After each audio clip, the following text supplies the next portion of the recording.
It's Castranger time. Emily is not here, but she says she will be next week. Rip my phone! Fuck me! Yeah, that sucks. Oh man, I am so upset. I mean, it's actually your fault for letting it fall so much. Well, yeah, because my sweatpants suck for holding things. So, no, it's true. This is why I never put my phone in my pocket unless it's in my vest pocket, which is like a vertically pointing pocket. And zippered. Yeah. But yeah, so I also got a flip 4. So how much did you have to flip for that? It was like $88 up front, and then I paid the extra $30 for next 2 years. So, okay. Lane, if you just waited, you could have gotten yourself the Thighs phone. Oh, spoilers for news. Actually, that didn't show up in my newsfeed. Oh, the cue roll call.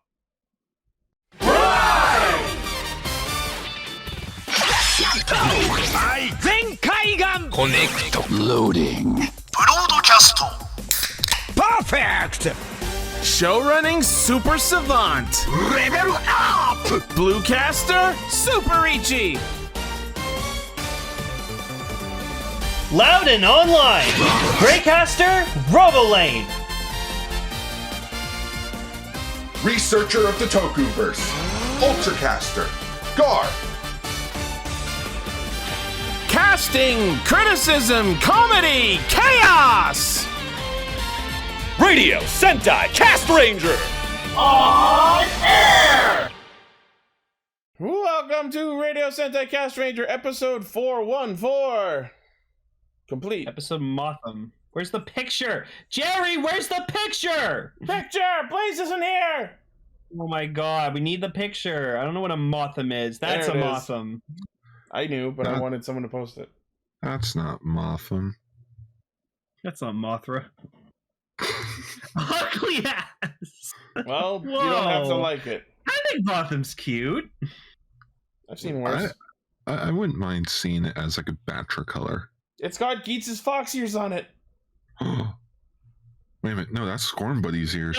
I accomplished something last week because I played Pokemon Violet all day with Ichi when he was streaming it, and I collected 999 Gimme Gold coins, and I got Pokemon 1000 Goldengo. Which is like 100% legitimately just straight up the Cheese Strings mascot. Yeah, people are saying it's the Applejacks mascot, and I looked at the Applejacks mascot. It's literally a cinnamon stick with dreadlocks, and I'm like, no, it's the Cheese Strings guy.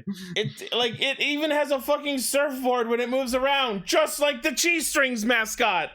I heard in this new gen they straight up just put a flamingo in Pokemon. Yes. Yeah, Flamigo. His name is Flamigo. It's the laziest thing I've ever seen. Yeah, they just removed the N. It's just a flamingo. Yep. No, but he's a fighting type. He's awesome. I love him. He's part of my team. He make a funny face. He goes, but yeah, we've been playing Pokemon for the last week. I beat the game a few nights ago, so I'm just working on post-game stuff, mostly shoring up my collection. Just running around, exploring, getting all the shit. Gotta catch 'em all. We streamed for 9 hours last weekend. It was pretty fun. Jeebus. That's not my record. I've streamed several 14-hour days in a row. yeah. Just as someone that doesn't stream, You gotta have to I get did it. a lot. I did a 5-hour stream where I grinded to get a golden camo skin for a Desert Eagle in Call of Duty. Yeah, Nimona is what I like to call battle thirsty. It's like genuinely creepy how stalkerish she gets. No, I just hate it every time you go to a fucking gym, she's there. She explicitly I totally makes knew no. you were gonna be here. I totally have not been following you. I still haven't played Pokemon. Can someone look up at what a shiny Flamigo looks like? Don't tell me, but I want to see it. I just want to see a shiny Flamigo. I will say the Flamigo faces are hilarious. I'm gonna say it's blue. Watch it be blue. Probably be like gray or like a lighter pink. But, probably like an actual. Probably the color of an actual. Yeah, it's the color of an actual flamingo. As I suspected, Cerulege is my new favorite, to the point where I had him in my story team most of the game, and he was the one to land the killing blow on the final boss's final Pokemon. Hey, no, he's so good for you, man. Yeah. Yeah, and Nice guy. I've caught all the Paradox Pokemon, and our buddy Chuck and I are going to be swapping those at some point. Kind of looks gray, honestly. It's like a pinkish gray. It's pale. It's an albino flamingo. Albino. It's in the albingo. Flaubino. It's a dingo. Albino. But yeah, so for those who might be tuning in for the first time, we're a bunch of Pokemon who get together every week to talk about Kamen Rider, Super Sentai, and a third thing.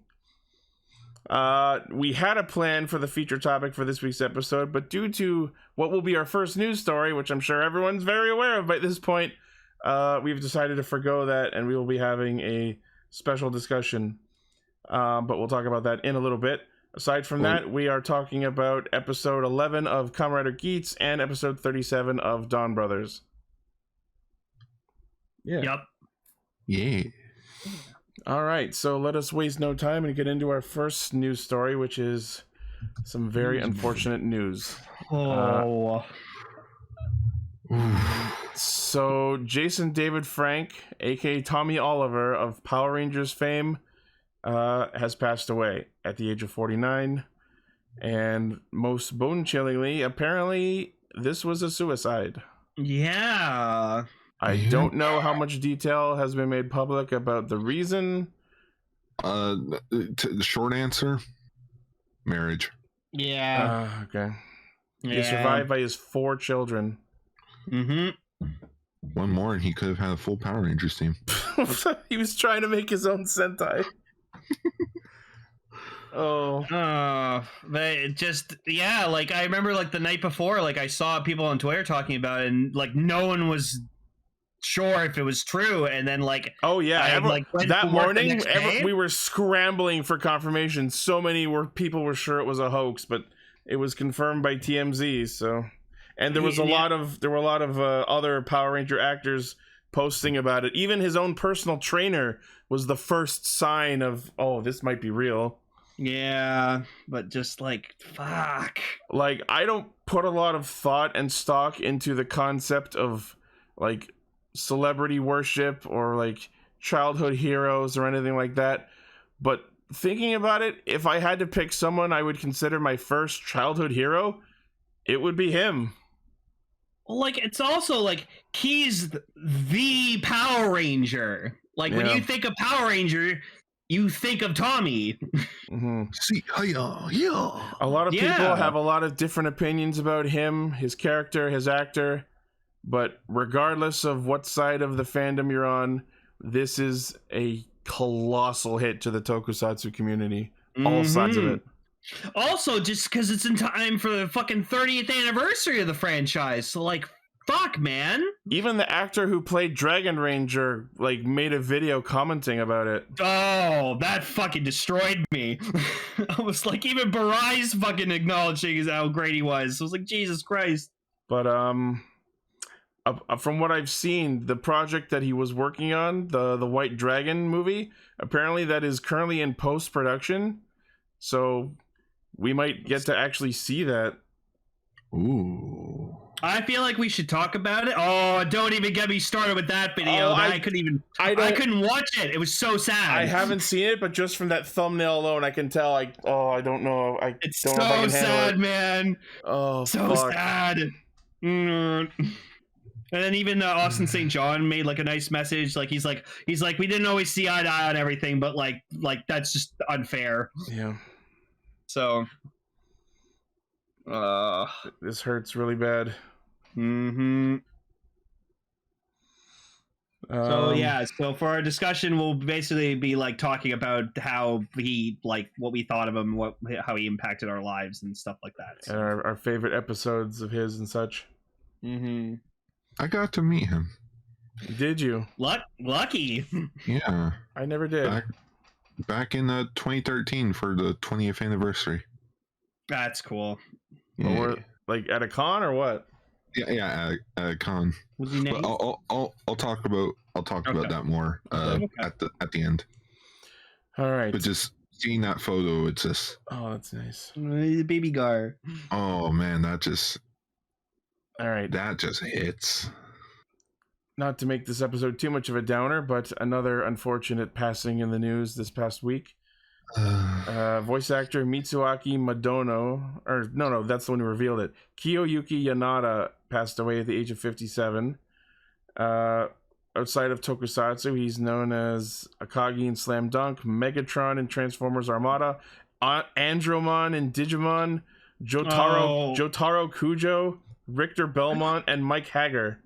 Wait! He was voicing in the newer JoJo? No, in Heritage for the Future.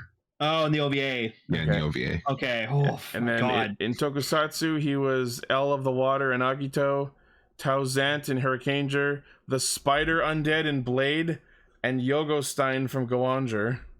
The fact that this guy got to voice not one, but two friggin' big, like, endgame big bads in Sentai, that's pretty dope. In the same decade as well. Another unfortunate passing. He will be missed, but he has no doubt left a powerful, notable legacy. Man, we fucking lost Batman and Tommy in 2 weeks. Fuck off, 2022. This year's really trying to take it out of us. Like, yeah, we lost Tommy Oliver, one of the greatest voices of Batman ever, and the fucking Queen of England. No. I don't know why that sounds funny. No, Lane, we didn't lose one of the best Batman voice actors. We lost the Batman. Yeah, we lost fucking Batman. Yep.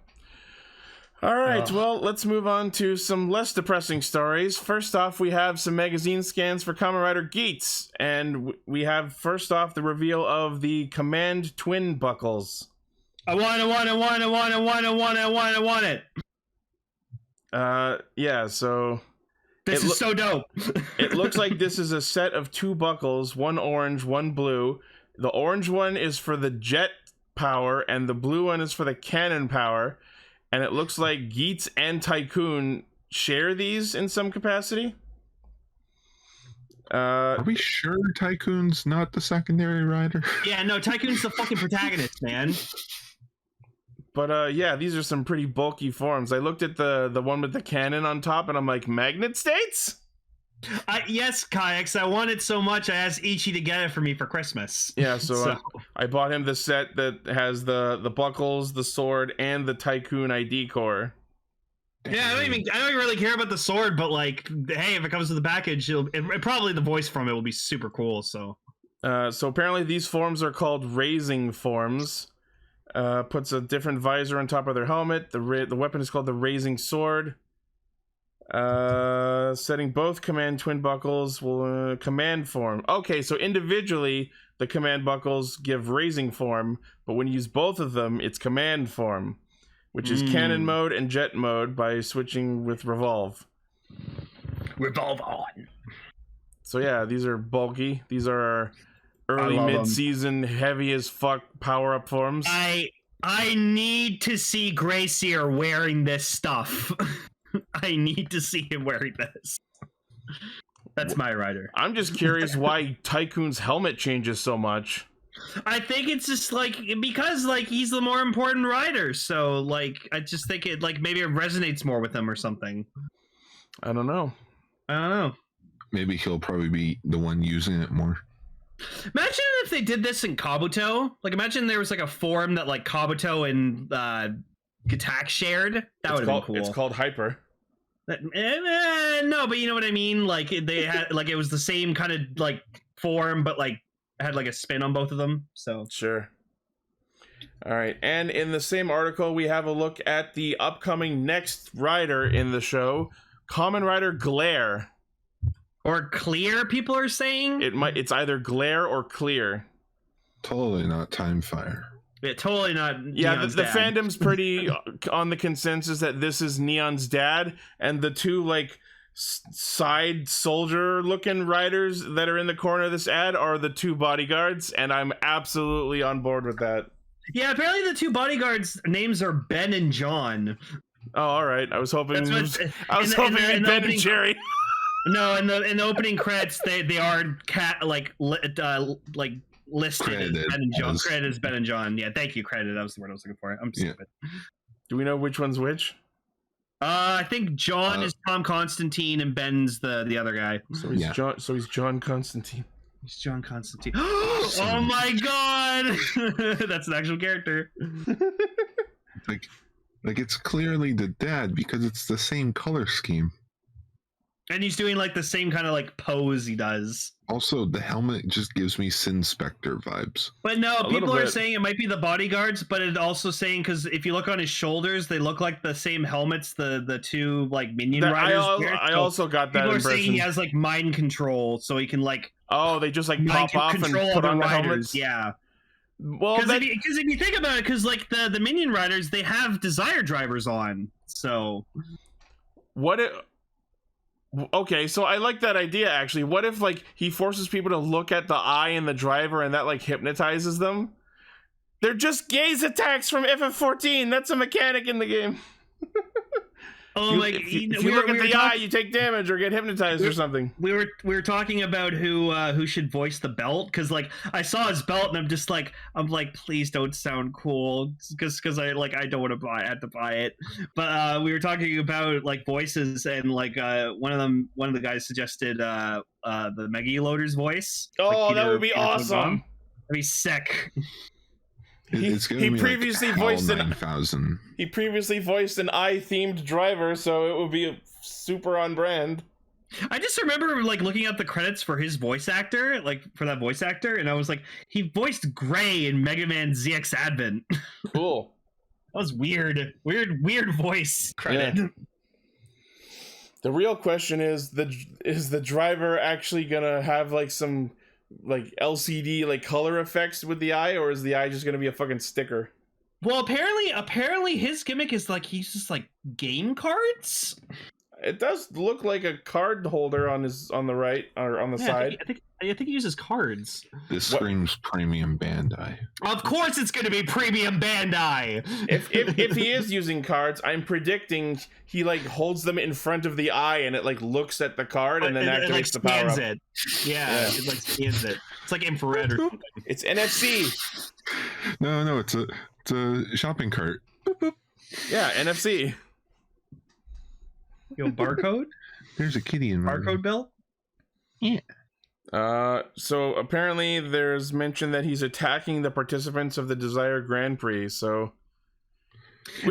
My prediction is, because the Game Master asked Punk Jack to kill Geats, Punk Jack doesn't go through with it, or like fails to kill Geats, so I think he Game fails. Master brings in this guy to fucking take him down. But here's because...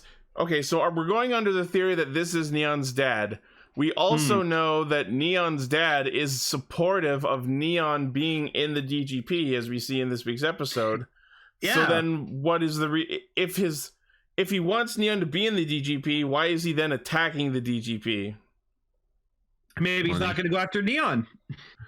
Then he is like I see in the little image above like his head there. You just see Neon with the guitar, ready to like smack him right in the head with it. Yeah, well, she probably doesn't know who he is at this point. Yeah, sort of like in Spider-Verse with Miles. I love that shot of him just manhandling Punk Jack. No, you know what's funny? I love it because it looks like he's like holding up a pumpkin. Yep. He's like smashing pumpkins. Smashing pumpkins. Oh my god. That needs to be like a thumbnail if like Punk Jack dies, just like make like a Smashing Pumpkins album cover. Absolutely. Oh my god. What if this is an interesting idea. Orb in our chat says, what if he's taking out Neon's competition? Yeah, he just wants to make sure his daughter wins. My daughter must win. Yeah. I'll be more supportive than your mother is. Wait, wow. You're also seeing that photo, Geats and Tycoon both using the power-up. Oh, yeah. Great. We just finally had for once a good rider dad, and now we're going back to fucking asshole rider dads. I don't know. In his own way, he's being supportive. He's being a supportive father. I guess so, but Genta will always be best rider dad. I support my daughter's dreams of leaving my house to the point where I will murder her competitors. Jesus Christ. We're at least getting the Dad Rider out of the way That's in true. the first quarter, Yeah. and we're not holding off until like third quarter. No, but if Game Master becomes a rider, he's technically Geats Ace's dad, so we'll have another Dad Rider. Ooh. Well, no, because by that point, freaking Ace will have wished for a different thing. I wonder if Samori's gonna ever be a rider. Super soup. She just gets a fucking bear helmet and it looks like fucking what's his face from Danganronpa. Monokuma? Yeah, Monokuma. I would fucking love that shit. Just repaint a monster buckle, but in his colors. Yo. That's What the if- chime. What if Ace's mom is evil and we get an evil mom rider? That would be the coolest shit. H.E., you need to do a cameo for Monokuma's VA of just him doing like a Desire Driver buckle sound, like voice thing.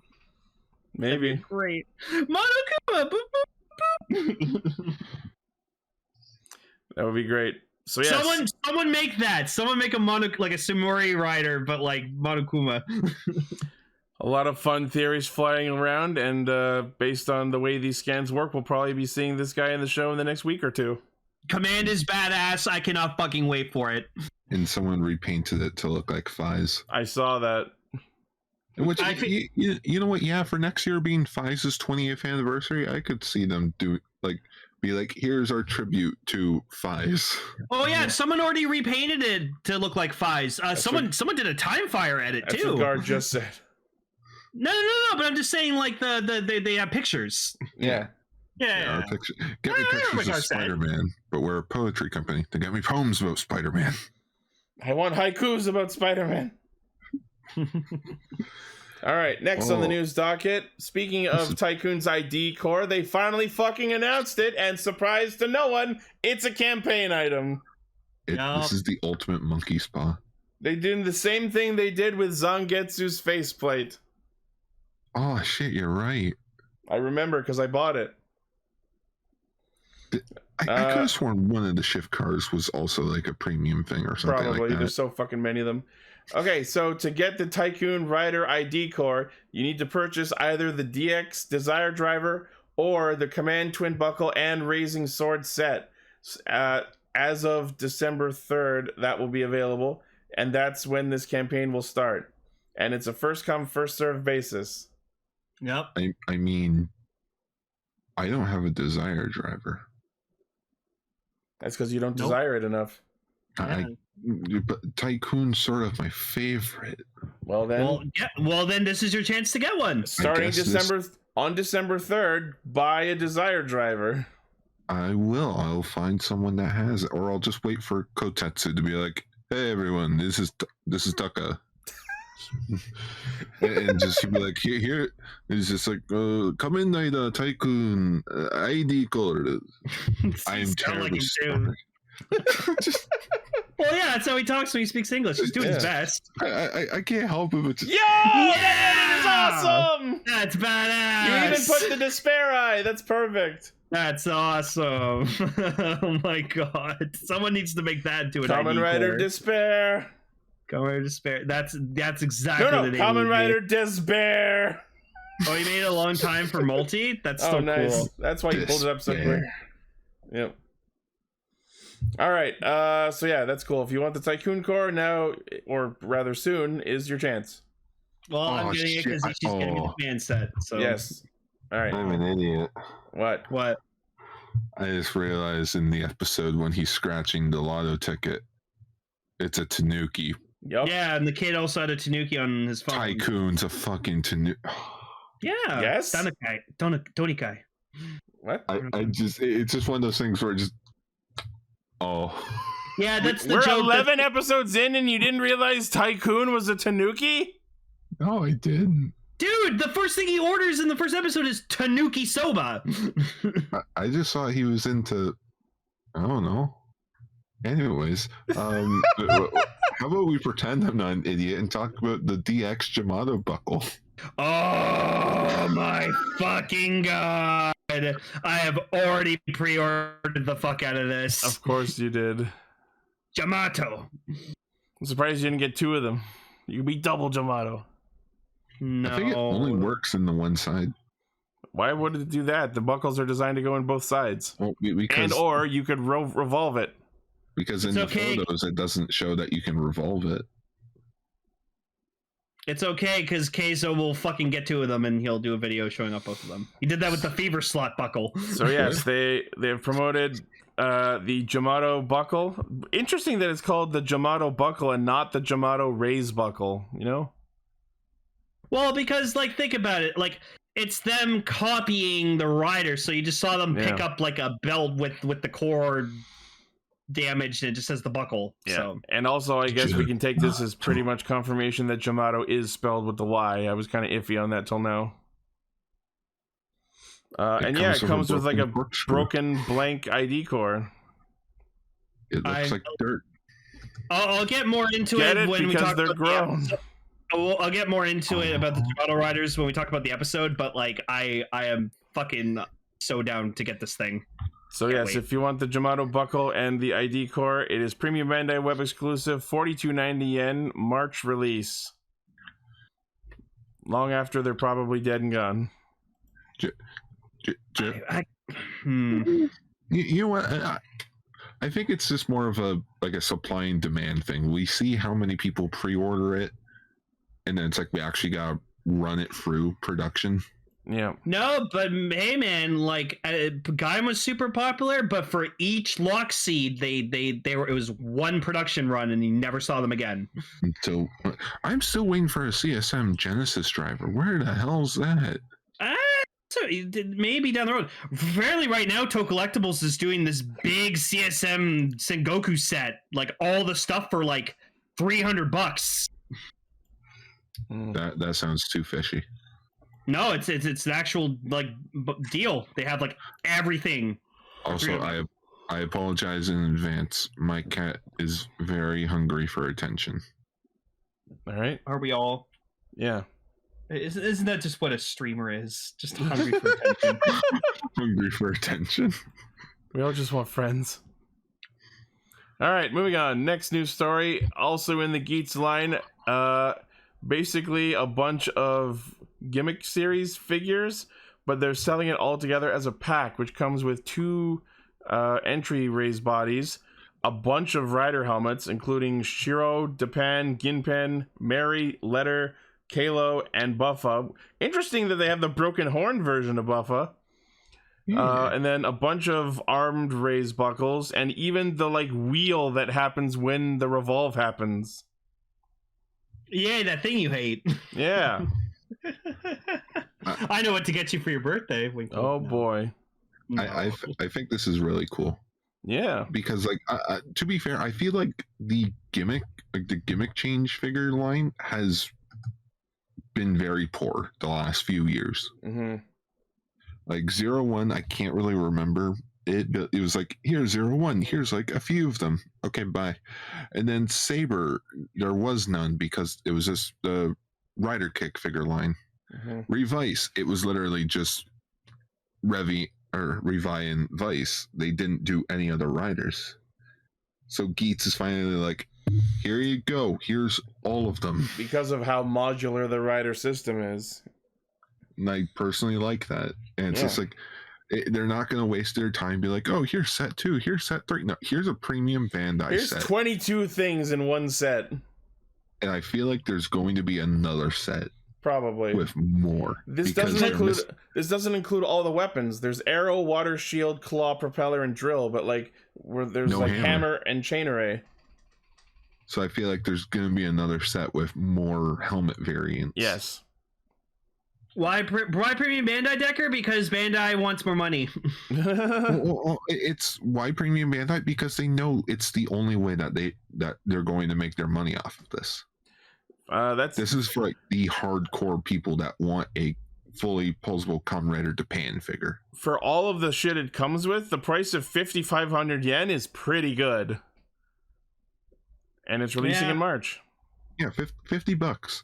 Finally make all the Japan and Mary combos that you never saw. We should have gotten Mary Magnum for him. That would have been cool. Well, now we can make it. Mary Magnum, have you any wool? Oh, there you go. There you go, Gar. You can get a Ryuki buckle. Oh my goodness, no. The Ryuki buckle is going to be so quick because it's just going to go, and then that's it. Yep. No, I'll just go buy a freaking V buckle. You go do No, that. you know what it'll do? It'll do that, and then it'll play that sound when the mirror monster's detected for like 10 seconds, just scratching my ear. Wait, that's Agito. I hated that sound. Is it weird that Agito had like that weird spider sense? He's got to find the monster somehow. I mean, if you think about it, it's the powers of God. So. But then I say that, and then like I'm currently watching Return of Ultraman, and literally the Ultraman of that show has that ability. He has this sensing ability of like, I sense a kaiju in the Japanese force. I just can't believe go to it. I just can't believe for this set they bothered to include Letter's helmet. She was barely a character. So Rider. Well, I mean, like they already have the Mary mold. I really hope one day I'm going through Twitter and I just see like someone with just like the biggest Kamen Rider letter collection ever. They're just a hardcore letter fan. Man, that's one small shelf. Yeah, let's see. You get a figure. They'll probably make a buckle because, like I said, they're just waiting to release the premium Bandai Losers ID core set. Losers. Yeah, well, they're all the losers. Loser. It'll like we said earlier, it'll be that set of like all the broken ID cores in a sack. Oh, we'll get to him. I want it in that sack. That didn't sound right. All right, moving on. SH Figure Arts Kamen Rider Saber Primitive Dragon. About Nice. time? Interesting choice. I'm waiting for Elemental Dragon. Like I was thinking of it this week. I'm like, you know what? Yeah, Elemental Dragon's probably my favorite design from Saber. No, Dragonic Knight was the best one, in my opinion. I mean, you know what my favorite is. I can't remember, what was it? Blades! Volume 1, the figure that's sitting on my shelf. Giant Senki! People find it hilarious that they released Arabian Nights Espada first and then went and be like, oh right, we already have the pieces for it. Let's make Primitive Dragon. Oh yeah, happy 30th anniversary, Aladdin. Jesus Christ. Aladdin's 30. 30 years old. God, 2028 is going to be fucking, or 2027 is going to be fucking Hercules' 30th anniversary.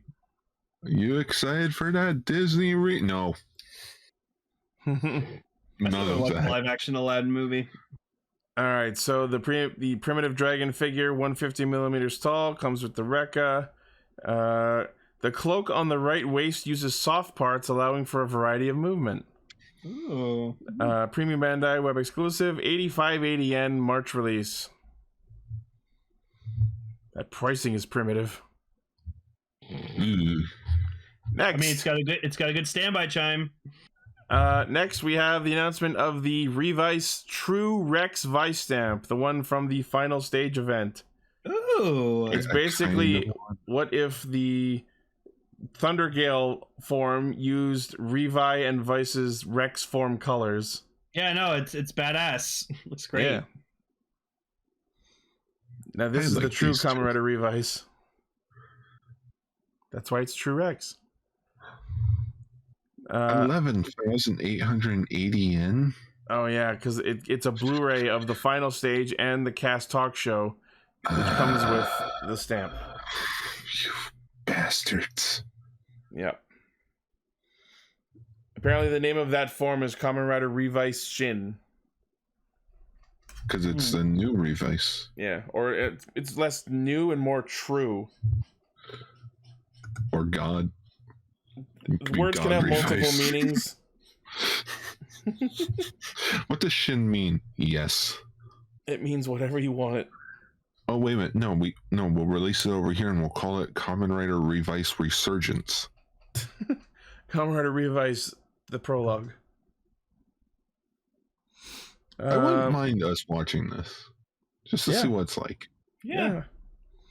So yes, this is Premium Bandai, and it is releasing March 29th for a general release. But if you pre-order the item, you can get it earlier in March. You get 2 days early. I live in the West, so no matter what, I'm going to have to wait. Oh my god, Gar. What? Guess what they just fucking showed off? What? Freaking, Who's hang on. What the hell's an aluminum falcon? It's a fucking Soul of Chogokin Kiryu. Damn. Oh, that looks so good. That's one fat ass dragon. Yeah, it's not my favorite Mecha Godzilla, but I acknowledge it as the best Mecha Godzilla ever. The fact that they built a one-hit kill beam into a Mecha Godzilla. Yeah, they made like this Sub-Zero cannon that was gonna like freeze Godzilla to the point where if they just shoot him again, he crumbles to pieces. But literally, Godzilla dodged it in the last second. It's literally like in a Pokemon anime. Godzilla, dodge it! Godzilla avoided the attack. Also, Godzilla's soul went into it at one point because they built it over Godzilla's bones, and then it became Godzilla, and then started destroying everyone. The fact It was that weird. And people weird. say You had to be there. Godzilla plots are dumb. You had to be there. They're not dumb. They're just weird. like the new Godzilla shows up, it roars, it basically awakens the skeleton, be like, oh right, I'm a Godzilla. All right. Well, moving on to our next. Sorry. Oh, BT Dubs, we're talking about a Godzilla movie next year. Okay. Next on the Revis news docket, they put out the official images of the upcoming Giant Spider and Mega Bat Vice Stamp set. Ugh, these suits still look stupid. Yeah. Yeah. Like, just they could have done better. The Demons one is cool. The other one is not. I'll give them credit. The Vice stamps are pretty to look at because they're like fully colored and detailed. And the monsters on them are like big and protruding out from the stamp. Yeah, but the suits themselves feel like Kamen Riders Pepto and Bismol. Essentially, like the color scheme doesn't work on Live and Evil, and for Demons, it's too cluttered. Yeah, like the big spider emblem is like covering up part of the face, and it's a little gaudy. How do you even see? Badly. God. Like, even 2016 Pink Loving Me would have been like, no. It's just, how do you see? Awful. Trust me, I'm his roommate. That's stupid. So how much are these? Let's see. So the revised forward Kamen Rider Live and Evil and Demons Special Edition Blu-ray, 15,950 yen, 14,850 for the DVD. That's gonna be over $200. Probably. No, thank you. Releasing in May 10th. You can keep your fucking stamps. Man, I have the 3 next best stamps coming in from Toe Collectibles soon. I have the Crimson Veil stamp and the Demon's Troops stamps. I'm looking at the Mega Bat Vice stamp. It looks like it has a beard.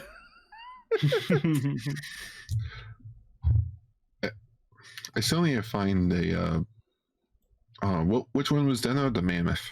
Yeah, Mammoth. Yeah, Mammoth stamp. I got my fill of giant spiders and giant bats playing Bayonetta 3. Thank you. Yep.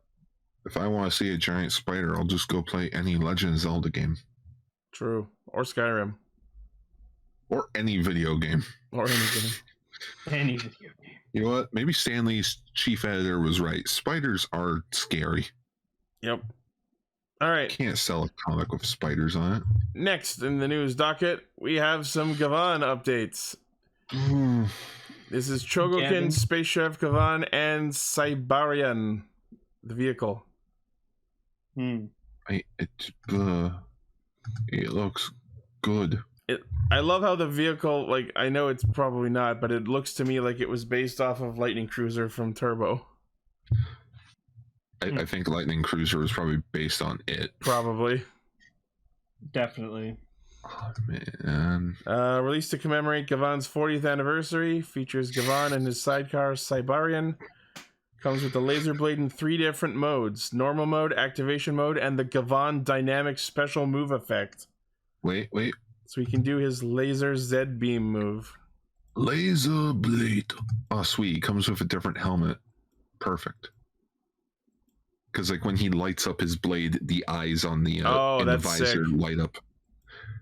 And he even comes with an effect piece to do the Z beam. I want a figure of the knockoff Gavan. He was my favorite. Gavan bootleg? Yeah, bootleg. I loved him. I love that his name is just Bootleg. Yeah. I like bootleg and Esteban. The This is the Cybarian. same suit. Exactly. The Cybarian is 140 millimeters in length, has a built-in voice IC and speaker which plays the show's insert song, Chase Gavan. Cool. It took me a moment to be like, wait, can Gavan actually sit down and ride this thing? Oh wait, he can. Why would it not be able to do that if it came with it? I don't See, know, he's just sitting right because- now. No, like the first 4 images are just of like, here's Gavan standing by it. Here he is standing on top of it. I'm like, can he actually sit in it? Oh, he Yeah. can. Yeah. All right. So this is releasing April next year, and the cost of the set is 16,500 yen. So You know what? I might go on this just to have something of Gavan related. nice. Yeah, because like if you try to get the figure arts, they're expensive as fuck. Well, that and the figure art, you know, it's based on like the old molds of like figure arts. You might as well get that fucking like nice statue. Mhm. Yeah, maybe when I get an office. We're making a businessman's salary. Yeah, All right. this is when I'm making that screenwriter's money. All right, and our last news story is silhouettes have been shown of the next Sentai, King Oger. They look a little buggy. Well, yeah, we know they're bugs. I know. They got capes. That one on the far left the helmet design almost reminded me of Kyoryu Gray, like the Pachycephalosaur. Yeah, Oh, Boompaki. Yeah. Boompaki. I don't know why they like. I see the silhouettes and they just scream Hibiki. I'm seeing shoulder capes and I'm very excited. We love your shoulder capes. I do. No, here's a debate. What color scheme would you guys want? Like for the team? Yeah, for the team. Well, like considering that we already have I think pink's gonna be a butterfly and yellow's gonna be a bee. So I was like, ha, monarch butterfly, ha, queen bee. Yep. That's funny. For me probably just like red, pink, yellow, black and blue. Yeah. That's what I was thinking too. I'm like, you know what? Let's have another year of the Power Ranger colors. Yeah. Yeah. So yeah, not a lot of info to go on. Well, we'll see them next month. Absolutely. I've been seeing some people wondering if this is going to be a one female season. The one that's fourth in line from the left, I've heard some people say that the gender on that one is not for sure, so we might have a 2 female season. I'm not sure. That's fine. I hope we have 2 females. I enjoy 2 female seasons. Yeah. Oh my god, it took me a moment to be like, when was the last one? Oh, Kira Major. Yep. And before that, it was, oh my goodness, Ninja. Damn. Yeah. No, Soldier. Oh, right, Zooja did have. Yeah. Yeah, I was thinking, I'm like, Actually, if you think about Q Ranger as well. all right, dude. Sorry, I keep forgetting Q Ranger exists. Whoa, my god. I think, you know what, Gar? I think you should give Q Ranger a rewatch and really think what your thoughts of it are. No. Yeah, no, dude. Remember, it's dude, funny. it's been, what, 5-6 years? Yeah. Yeah. Has it really been that long since Q Ranger? Yeah. Oh my Build god. was 5 years ago. I know. I was thinking of the idea of like going through all the modern Sentais that I've been watching weekly and marathoning them in the sense of like, How do I really think about them? All right, well, that's it for news. All right, Shit, you're right. let's get on to the Geats. More like Kamen Rider Geats. You stole my joke! He killed the original Alfalfa.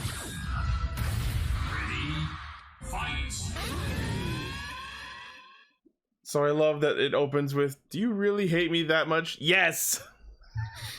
Sure do. And it apparently doesn't occur to Girori to ask Geats what the fuck he's up to in all of the past 2,000 years of him winning the DGP.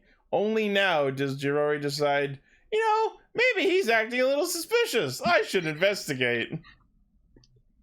Are you sure we're not playing Among Us? Because you're pretty sussy right now. Pretty sus, man. Wow. In our Lord's year of 2022. Nah, nothing still beats when I mentioned Corey in the house. But yeah, so Ace's current desire is now to become a staff member of the DGP. So that's interesting. This episode is packed with several instances of things we guessed coming to fruition.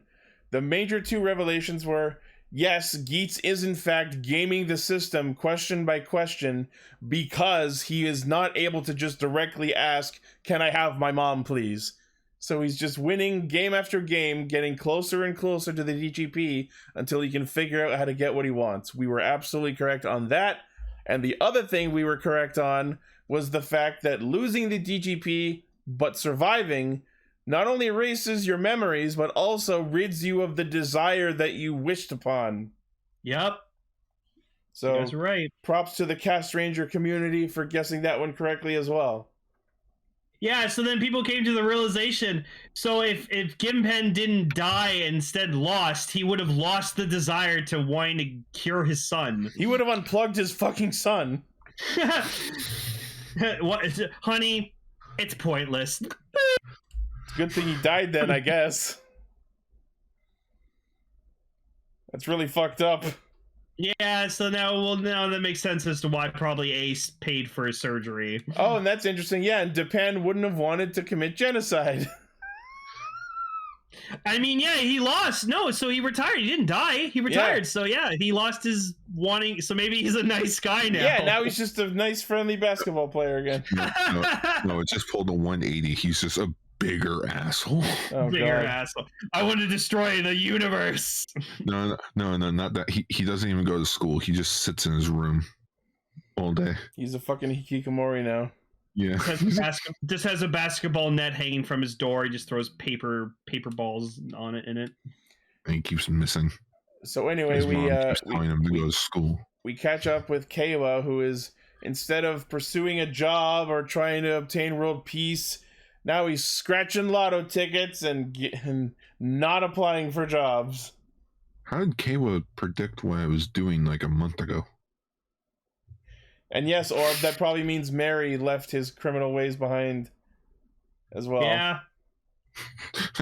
I wonder where Mary is now. You see Mary on the electrical chair. I was going to say, Mary may have forgotten that he was a criminal, but you know who probably didn't? The police. Say your name. Inazuka Tsubasa. Fuck! You look nothing like him. That's actually kind of fucked up. He's going to get arrested and convicted, or maybe not convicted, but he's getting arrested for crimes he has no memories of anymore. That's a little fucked up. I love that while we see Kayla on this bus with this kid, do they know this kid? They seem like they know him, but I don't think he was introduced before.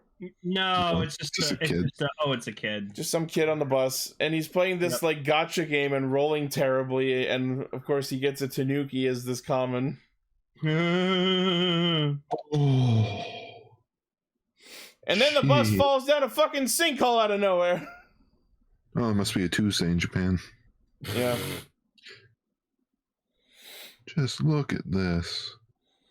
So everyone gets basically isekai'd into what they claim is a pocket dimension, of this beautiful garden castle situation. It looks familiar. I immediately recognized the exterior as the place where Brave Level 2 first happened. And the interior of the castle, that big hall where the final fight happens, that was in the Kiva movie. Okay. It was also where the Saber Riders had their HQ. Is it? Yep. Oh, was it like the southern base? Yeah, the hallways did kind of look similar, but that one room with the checkered floor they didn't use. But it's just like, I just love where like Super Soup, she's like, okay, everyone, let's go. Oh, drops. shit.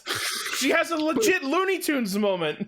Just Ace, just looking up, cross arms, just like, let's do this. Just imagine, like, looks down, looks back up, mother.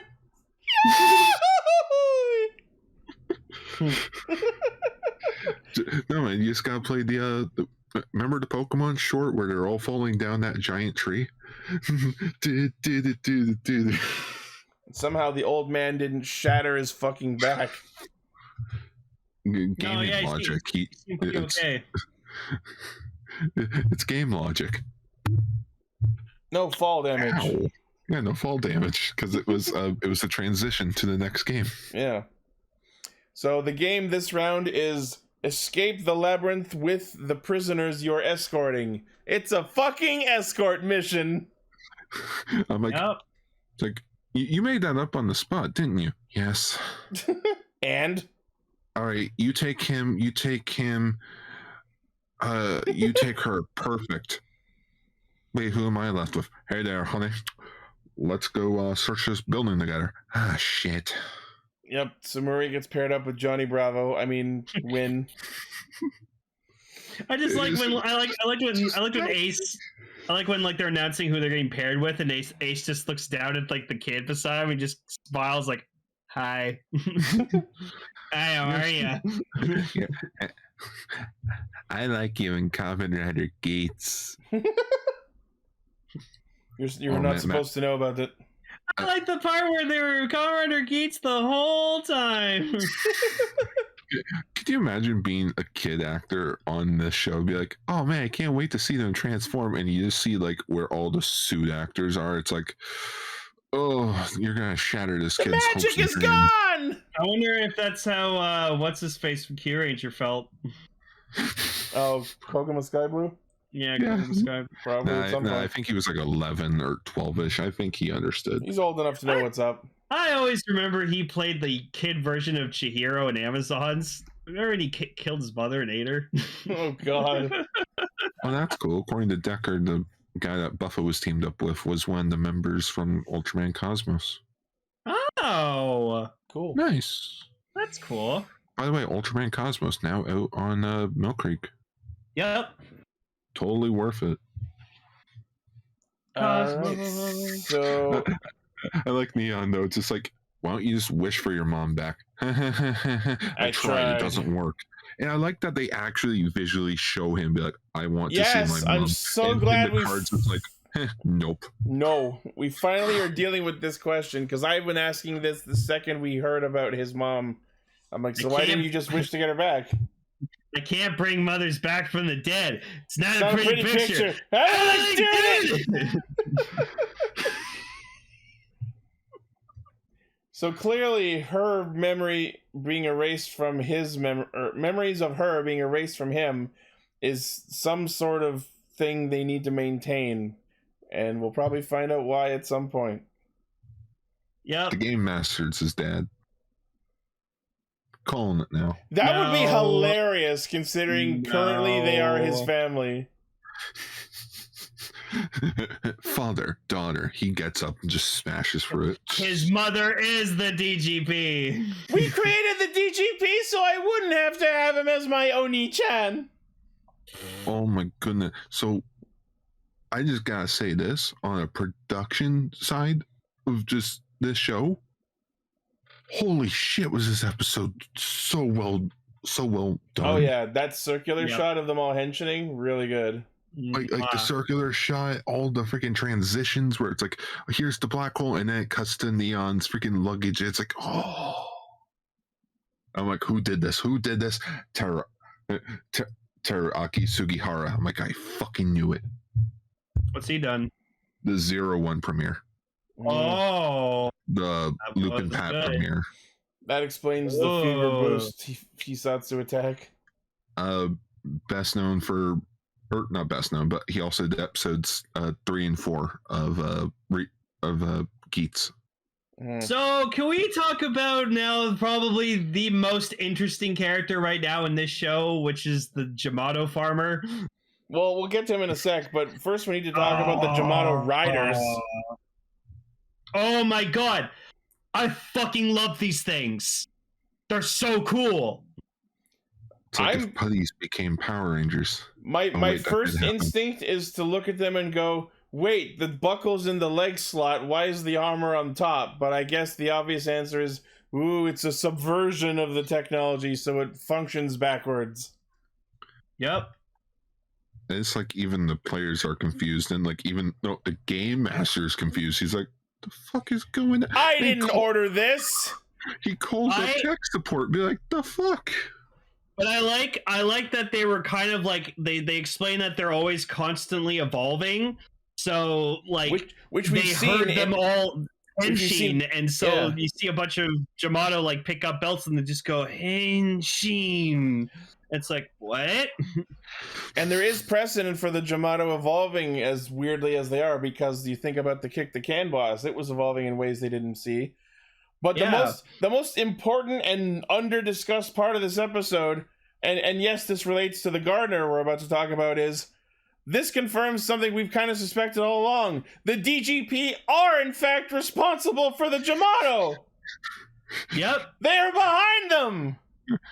Could you Of course. imagine? Could you imagine if like this was like a secret to use situation where like the game master creates the Jyamato, and it's just like, now you will rule as my army, but they're like idiots, and you see the farmer guy here be like, what do you expect? See them quoting Shakespeare? They're not stupid, they're infants. But yeah, all right. So yeah, the fucking creepy gardener dude, and apparently, I think I saw someone post that his name was Archimedel. Yeah, there it is. Like Archimedes? Kinda. This guy is creepy, and I can't wait to see more of him and find out why anything. Oh, I love this man, and I just love that he has like these little like baby Jyamato, and they're like sound like babies. They have That little faces. fucking And I'm like, shot- oh my god! That fucking shot of all of them on the ceiling growing, like he's literally got a Jyamato greenhouse. My fucking jaw was agape that whole scene. He has so good. Oh no. Hmm?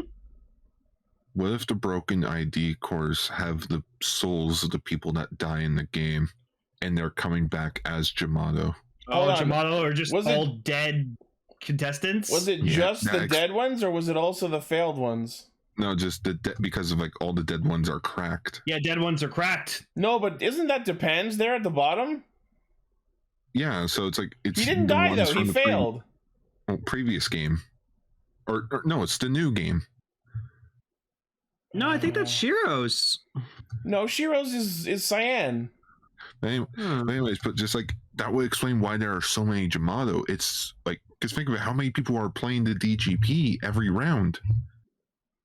They get turned into the Jyamato. So this There's people. this might confirm another theory that we tossed around at some point, that the Jyamato were being converted from failed contestants of the DGP. That's why If- some of if them so, can transform. That's Just be like, also real fucked up. Oh, it's not the pants. It's a white owl ID. Really? Hold on. Yeah. I'll take another look. No, Jyamato Riders. that shape, the one at the bottom is definitely bear shaped, and there's another they one might- right next to it. Maybe they're just Remember like this- other. Maybe they're other bear themed palette swaps for all I know. Absolutely, there are. But yeah, I do love that, like the Jyamato buckle, like when they henshin, it just like it has this really cool eerie sound, and then it just goes Jyamato. But I think what would have been a nice little extra touch is if we heard like a kind of distorted version of like the belt voice, and Yes. it just went like ready, kill. Oh, that would have been cool. That would have been so badass. Or like if it sounded like if the batteries were dying, just Yeah, like the voice is more warped. Right. So I think that would have been cool. But I have already pre-ordered the set. I cannot wait. I love this thing. So, It makes me think about just like what if like an Invis got their hands on like a Sengoku driver and then they like they put one on and then like they touched it and they got like the Helheim lock seed like the one that we saw in the special and we got like a Helheim rider. That would have been sick. You know what this means though? This is interesting. I forget who, but someone in the Discord mentioned. So if the Jyamato are being grown like plants and they have these vines on them and all of the Kamen Riders are animal themed, this show is animals versus plants. Oh, I wonder what significance that will hold. nature versus. I mean, they're both nature. Well, I mean, like Animal Kingdom, like Animal Chain Kingdom, Circle of Life. Yeah. There it is. 7 said it. Flora versus fauna. Who will? Oh, like it's the ultimate question. What will be the last thing standing, nature or animals? Which we count as animals. It's interesting. I'm really curious to see how that will relate to the true mysteries behind the DGP and the story later on. Yeah. I gotta say, this show's doing a really good job of keeping me interested and curious and wondering. Yeah, no, I was saying earlier, like when I was talking to you earlier, EG, I'm like, I think we are almost at that. I need to rewatch this from the beginning. Yeah. What happened, Gar? An ultra thing? It's an ultra thing. We got the movie. Come on. Okay. The ultra movie? Yeah, the ultimate. Yeah, the Decker movie, Journey into Beyond. It looks sick. Come on, where's the photo? There it is. I'm posting it here. I don't care. All right. Oh. There's Ultra Dynas. Decker D. Decker D's nuts. Ultra Decker finale, Journey to Beyond. Hot damn. Anyways, I like that all the riders are like running around in the freaking base. Yeah. And again, with it being just the southern base location, I'm expecting Kamen Rider Buster and Blades to be like, oh, sorry. Who the hell were they? I don't know. Leftovers. We never told them to leave. Oh, we also get to see the Jyamato riders fight, which is really cool, and then we get to see their Hisatsu, which is called the Ja strike. And I kind of love really that like chime. It. You know what it reminds me of? Fucking Ghost Beethoven. Ja. Yeah, and then it makes like a cool, like kind of like vine fist, and then just fucking punches them. It's super Jyamato cool. used Vine Whip. It was super effective. Yep. Sorry, Pokemon on the brain. Yeah, that's supposed to sound like John. Oh, that's like it. Yeah. John said his thoughts. Yeah. So because Geats has to have a hand on every single power up in the show, he steals Beat and goes Beat Boost, Pretty dope. complete with fucking air horns. Yep. He uses tactical thunder. The one And move then we more. didn't see Nago use. And they learn that the Jyamato riders, they just get revived. Yep. Or rather, they are regeneratory, but even after they get defeated later, someone else, another Jyamato, just picks up the belt. Yeah, it's just the matter of like kill one, 2 more will take its place. Yeah. Like Hydra. So I'm wondering if the Jyamato riders are going to be like an ongoing threat. Hail Hydra. Will you stop it with the whole belt slicing thing? Man, I feel like I need to watch Hercules with you at one point in time. Oh, dude, I am always down to watch Hercules. I haven't watched it in a while. We should watch it when you come visit. Either, but it's just because like the movies that like I really treasure so much, I just don't want to watch all the time because like I don't want to like lose how much I love them. So it's like the 2017 Power Rangers movie. I haven't watched that movie in like 4 years, and like it'll be a while before I watch it again. Yep. So in response to this unpredicted threat of the Jyamato riders, the GM decides to send out the Fever slot buckles, but he decides to be a real fucking asshole about it and just fucking airdrop them. Yeah. Like it's a game of worms. I like the idea that it's not technically at random. The game master just puts he puts them into the container and then just yeets them out into the field. Just He literally drops them down the fucking hole. And most of them get picked up by the Jyamato. Good fucking job! pretty bucks. My bucks. My bucks. My bucks. But yeah. Or you think they would, or do you think they would have like a slur? I don't know. Or like a lisp, like fuck. They're definitely like in the process of learning to speak Japanese because of the way they said henshin. Yeah, I can definitely tell that like one of the middle, if not maybe close to endgame villains, is just going to be like a fully sentient Jyamato. That's exactly what I was ramping up to. I hope that over the course of this show, Arkham Middle grows the Jyamato and evolves him to the point where it becomes a fully sentient Jyamato person. And the first thing it's going to do is kill him. Probably. This is scientific heresy. I must surpass you, father. Oh my god, it's literally going to be a Tony Stark Ultron situation. Why do you God. keep calling him master? I see it as more like Planet of the Apes, where it's just like, we will rule, yes.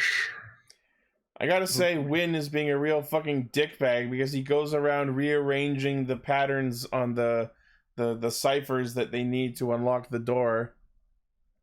Well, yeah, he needs to make Geats lose. Real fucking dick move. And Buffa, yeah, even Buffa's saying that. He's like, pretty dick move, dude. What the fuck? Yeah, so as everyone's trying to escape from the Jyamato, we get this really nice moment where the old man tries to help them escape and then tries to fight, but of course he gets fucking shit stomped. Dude, Yeah. I felt so bad for the old man. Yeah. But like, you know, because A, he's paired with Kawa, B, he has a belt, C, he also has ninja. Oh my goodness, he's Oh. Kawa from the future. Actually, no, didn't Buffa stole ninja last week? No, but I think he, oh yeah, I guess so. I don't feel like Michinaga is someone who's going to give it back. Hmm. But I do understand what you're saying. It's very likely that he's going to die next episode, and then Kawa will pick up his belt and then remember everything. No, not die, because when you die, the belt goes too. Oh. Yeah, Oh, so have him he's going to just retire. He retired due to his injuries. He's going to lose the exact same way that Kawa did. Oh, I see. He is so injured he cannot continue with the game. Hence, he has to be disqualified. What if the crazy thing of Which begs the question: why did they bother recruiting him for this in the first place?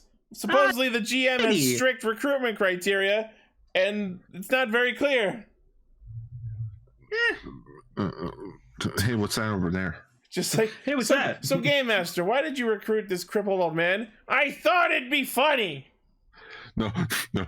Game Master, why did you select this guy? He was in front of me in the line and he was taking too long. He cut me off in the drive home. No, because also he's the owl rider, wise old owl.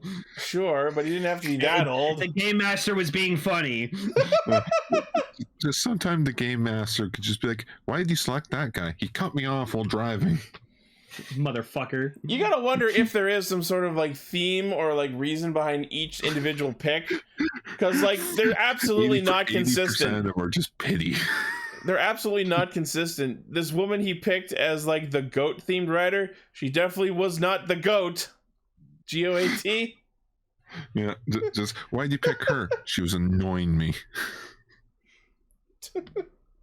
But also we can tell that Nago's dad knows something about the DGP because like the mom walks in like with the case and the card and she's like what's this, and he's like, nah, I'll explain to you later. Because they mentioned when Geats and Neon are talking about it, they mention how he's the head of the Karama Foundation, which is like a company. So what if Neon's dad is sponsoring the DGP in some capacity, or just like it funds them? Maybe he's a staff member of it. He definitely is some sort of supporter, and like we were talking about when we were talking about Kamen Rider Glare, it seems like he is supporting Neon's wish to find love, quote unquote. I still think that is more of a family love than an actual traditional love. Because I think that's the way they're misleading with her. She wants to feel loved. Yeah. So it definitely seems like her dad willingly put her... Like, it almost comes off like he paid the DGP to put her in the round, even though she wasn't supposed to be there. That was the first impression I got. Just how many ID cores are there? If they can just, like... Neon is now forever, like... Neon... Or Kayla being Tycoon. Nago is Neon's rider name. Oh yeah, Nago. But it was reversed. Yeah. But yeah, so it definitely seems like her dad has some sort of influence or power, or at least some sort of contact with the GM of the DGP for him to be able to arrange for her to be inserted into this round of the game. I got to make a wish too. Wait, you got to make a wish? What was it? I want a Time Ranger 20th anniversary reunion. but that was 22 years. That was like 2 years ago. Fine, I want a 25th anniversary reunion. Wow. But your character's dead. Just make it so, damn it. Do it, or I will set you on Time Fire. On Time Fire. Time Fire! I was watching a Henshin compilation of like Time Fire, and just him just going Time Fire. He just belts it out every time. I love Ben and John were running down the stairs, and you hear them shouting, "Ma'am, sir, madam!" Just like that's straight up English. Not only does Time Fire scream Time Fire into his wrist, but before that he throws his fucking hat in the air every time, and the camera has to pan on the hat being thrown in the air. It's so funny. Nice. So yeah, Geats manages to pick up one of the Fever slot buckles, and then we get to see Fever boost form, which is busted as shit, as I thought. Yeah. And then beats the Jyamāto rider with a fucking bike. He pulls a fucking Akira at one point where he like screeches away from the camera with the bike, and then proceeds to finish off. Yeah, and then proceeds to finish off one of the Jyamāto riders by literally picking up the bike with his momentum and punching the thing to death with the bike. Yeah, he basically pulled a Dante from Devil May Cry. Because Dante always fights with his bike. And because he finally used an actual Hisatsu with the boost buckle, it fucks off. Yep. Whoa, that was like some sort of deja vu. Yeah, Kayla got like almost hit by it again. Yep. It's still angry at him. Yep. I don't care if you don't remember. They're getting married. Yeah. And of course, another Jyamāto picks up the belt after they all leave, and that's the end of the episode. Jyamāto.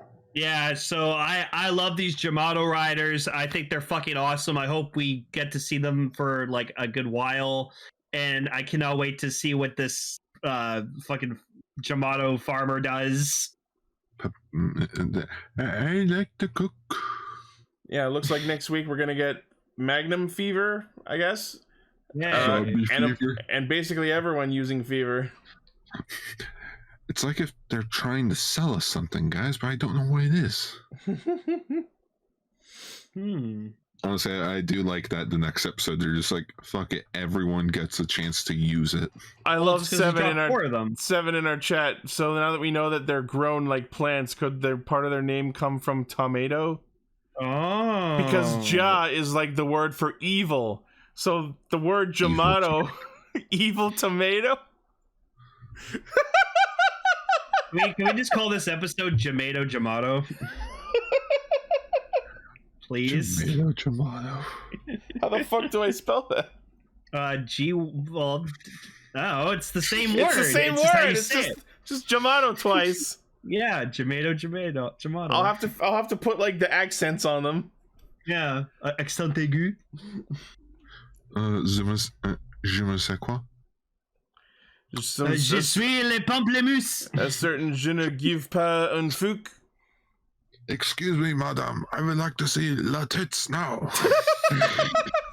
Man, when I found out that the word for shower in French is douche, I lost it. No, because like I was living with French people when I did my volunteering, and so when I found that out, I laughed my ass off for like 15 minutes straight, and then I said, "All right, guys, I'll be right back. I'm gonna go take a hot douche." Sounds like Peter Griffin. It's oui. My English-speaking friends, yes. My English-speaking friends in my group found it funny. The French people of my group just were like, what? Don't be racist. It's they're French francophones. It's like how I found out. You want to know what gravy is in French? Yeah. La sauce. Yes. It is la sauce. I was at, we were on our way to PEI. We stopped in Quebec to get something to eat. And we're trying to ask for gravy for our fries. And they're so confused. And we're like, sort of a caveman speak, like, gravy. Gravy. And they're like, oh, la sauce. La sauce. La sauce. And we're like, that could literally mean fucking anything. Well, anyway. I hope we don't have any French-speaking fans. But here's a word that's not in French. Donbrothers.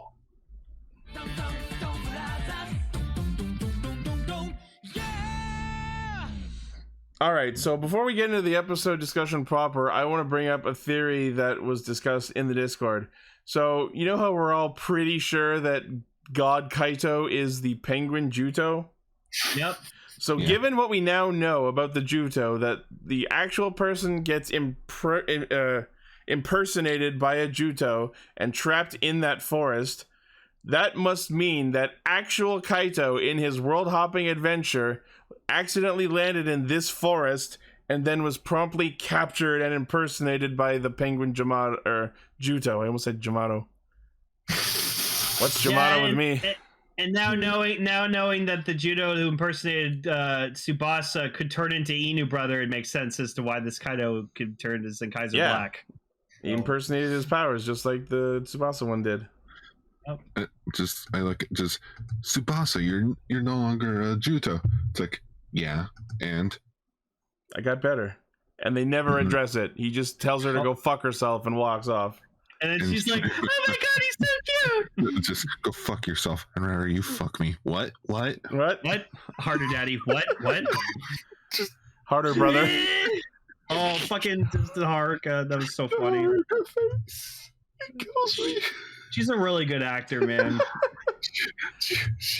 Yeah, I paused it because my cat was meowing at me. I looked over and I just see that. I'm like, I need to save this. I have to admit, there's a lot to like in this episode. Oh my god, where do I begin? Well, first off, I like to talk about like a little attention to detail I noticed. So I like that most of the episode it was just the four of them, because when they were fighting like Mooks and they were fighting like the other members and stuff like that, it's only when a Hitotsuki comes out that Tsubasa gets summoned. Yeah, I was kind of pissed. He wasn't there for the roll call. But I'll get into that in a bit. And that's the joke. The other episode. That's the joke. Like, even when they start giving us what we want, there's something wrong with it. But we'll get into that in a bit.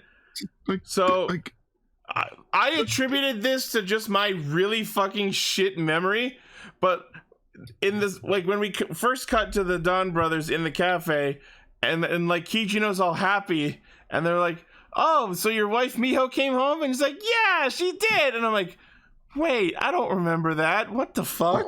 Well, no, they were at the Robin cart.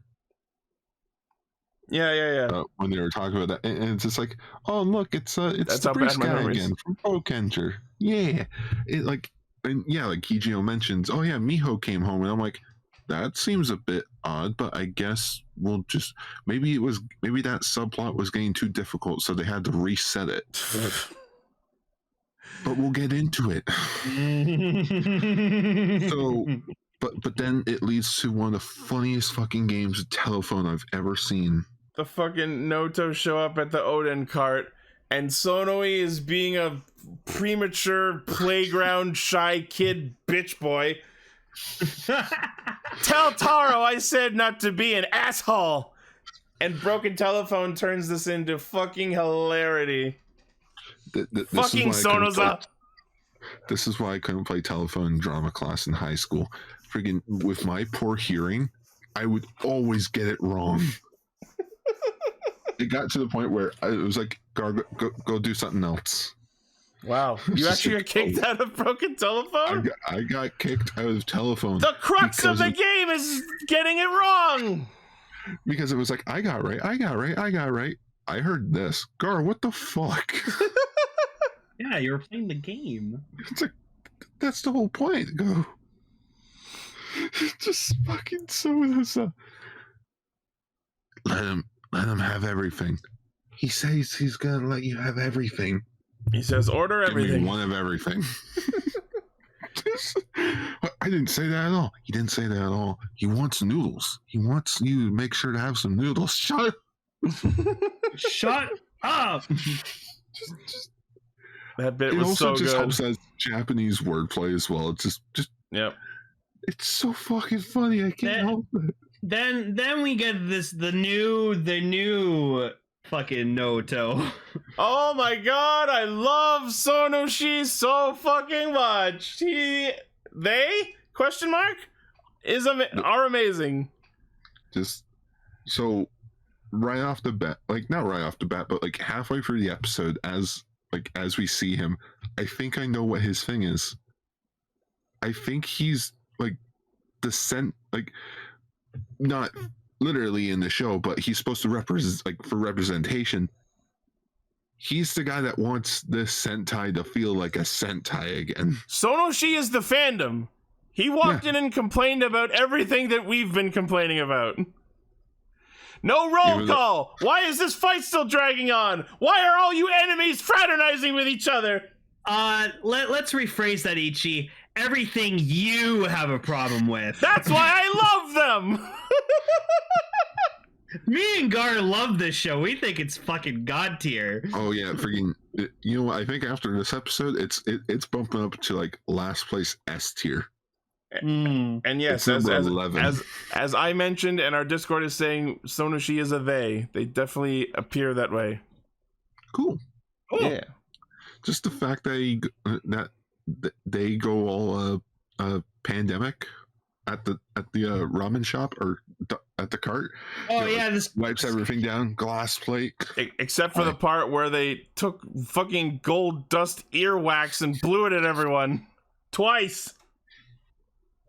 Kaito walks in. He's like, "The fuck happened? Did it snow in here?" I will say that it was fucking hilarious. He walks into the cafe. There's so much wickedness in this place. Disinfect it. Just fucking sauces everyone. Oh yeah, and then he goes later to a group of people and fucking kidnaps. They just start dragging people away. Yeah, but he was hitting them with a fire extinguisher. He's like, "You're unclean." Unclean. I'm too perfect. and then with the flex tape in the shower. This guy pulls a motherfucking Willy Wonka and he just plays a fucking flute and summons a bunch of mooks. He has the ocarina of mooks. What the fuck? It was amazing. I need that as a ringtone. He's definitely a link to the past because he's an asshole. And I love that when he shows up and reprimands them, the ultimatum he gives them is kill the Donbrothers or you'll be scrubbing floors for eternity. That fucking shot of just fucking Sonoi just fucking clean the floor. Ah! Fucking killed me. I demand a roll call. But it's not only that, it's what he says about it. He's like making a grand entrance to show honor, and like I looked into it. Yeah, that's why Super Sentai and them do roll calls. Yeah, it is a thing based in like samurai samurai legend of introducing yourself before battle to show honor. Oh yeah, like I am here to challenge you. Yeah, that's why Maybe whenever you see like Japanese culture, like movies or shows or whatever, and they always make a big deal about introducing each other. And I'm like, oh my! To think the guy that watched every Super Sentai show, and I never knew that. Oh yeah, that seemed obvious. I thought it was just like so that the kids knew who we are. Yeah, because they forget every week. So we get to see Sonoshi's transformed form. I don't know if there's isn't really a name for these yet. The helmet looks like Tajadoru. And he's got kunai. He's got size. He legit has kunai with chains. It's a fucking dagger on a whip. It's fucking rad. I just think he's missing a cape. That would have been cool. I like that we saw Sonoi be able to switch forms. Yeah, I was gonna say, like, I don't know why he went back to his first form, and then you see him like power up into the second form again, and I'm like, that's rad. Because I actually like the wing design on the first form better, but him being able to power up into the second form is cool. Mm-hmm. It's like, nice. It's just like, wait, I thought you guys couldn't become Hitotsuki. Oh, just, we gotta force it. And then Taro's just like, I know a guy. I swear to fuck he was gonna point at Kichi and I'd be like, you. That's what I kind of thought too. But then it turns out it's that one guy who spawned like 3 other Hitotsuki. It's just like, he's still like even the characters are like, he's still alive. You're still among the living. Are you two still living? I forgot to look up which monster this was. It was Gingaman. Okay. Because right as he was about to transform, you can see in the corner the emblem, and it's a V, and that was Gingaman's logo. It was the V. Okay. So it's the Seijuki. Okay, cool. But and then I love that, like, as they're walking towards where they're going to duel, Sonoi turns to the Donbrothers like, all right, so we got ordered to do a roll call. Please don't laugh at us. Then he's like, don't worry, we'll do one too. And you just roll call. Haruki's just like, fucking love roll calls.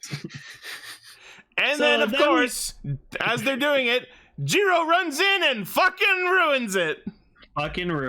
Guys, I want to be a part of the roll call. I love how he's like, this is our first roll call. I need to be in it. Clearly, he was not aware that they did this already last week. Twice, technically, if you count the movie. Yeah. And then Toradora, he's like, I'm going to do better than all of you. I am the strongest, Don Torbolt.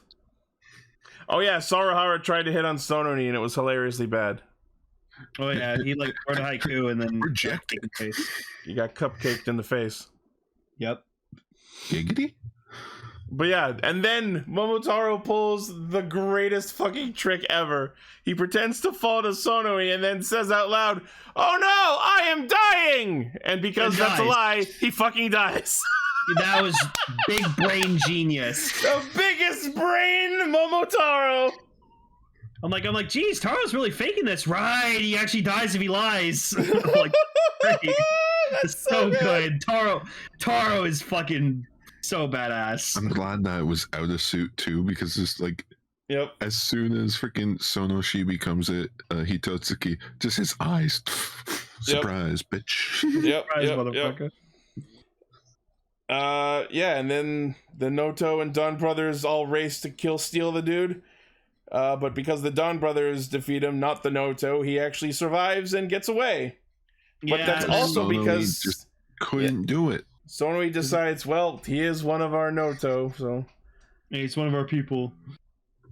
7, you have no idea. I actually wrote in our notes, and now I am the dead. Bleh.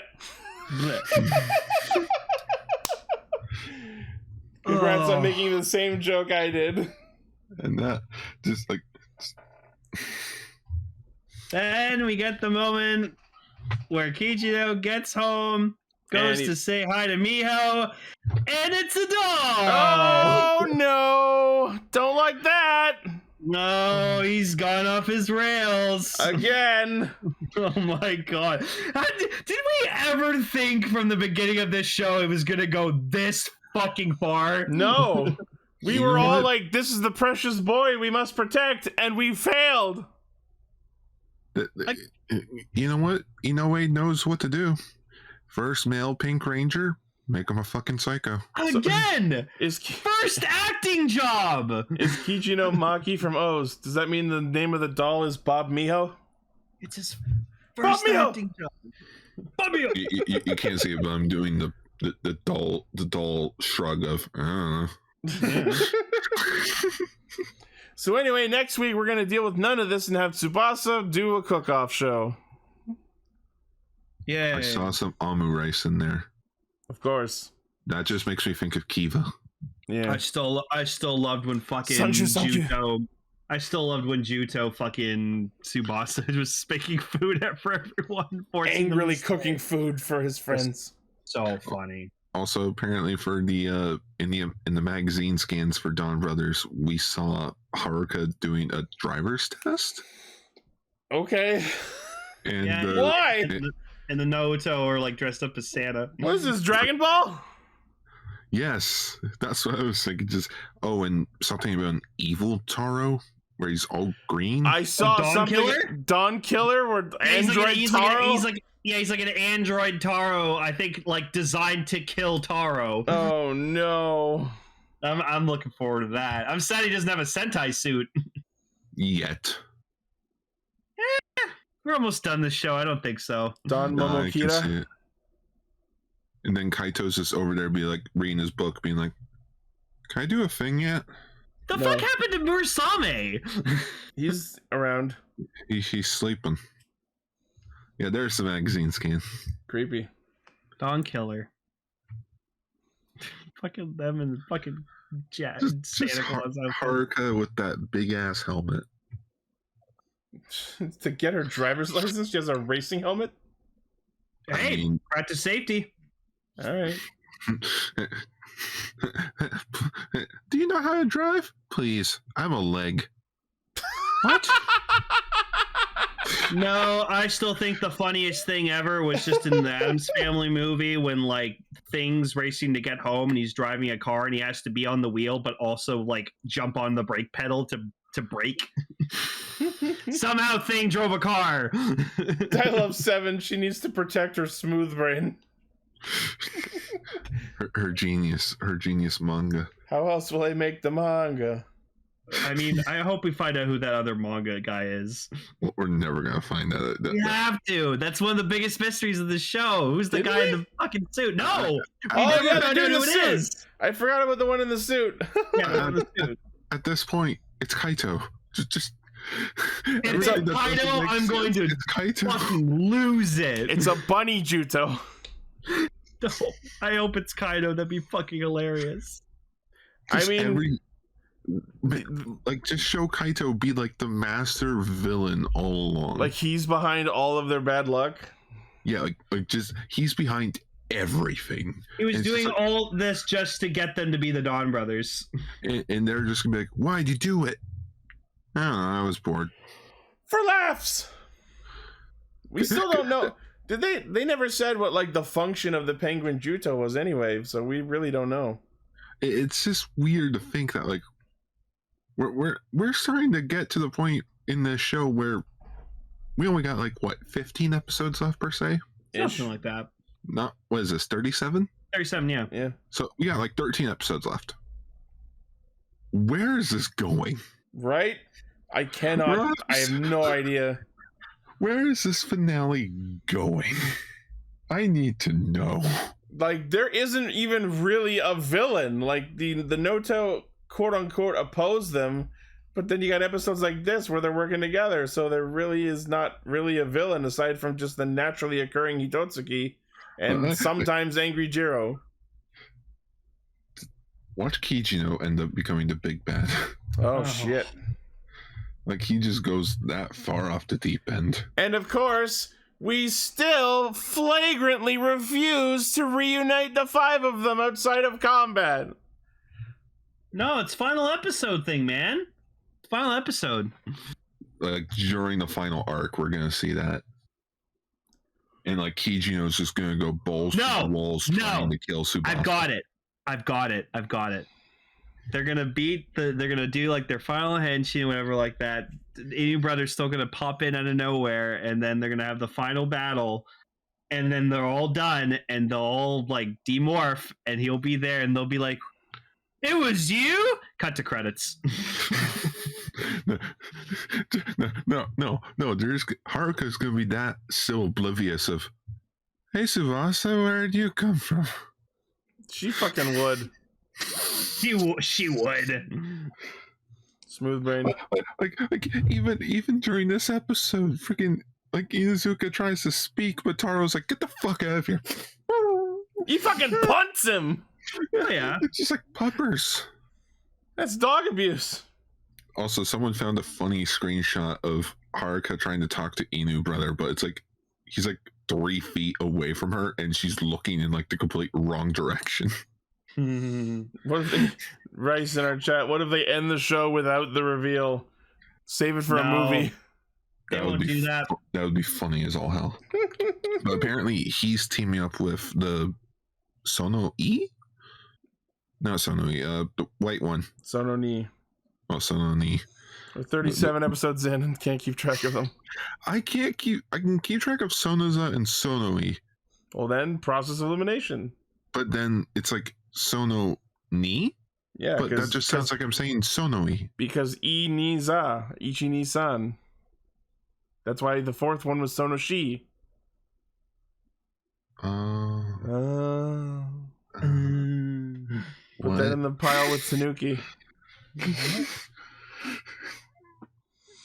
But the real question is, will Haruka ever publish another manga?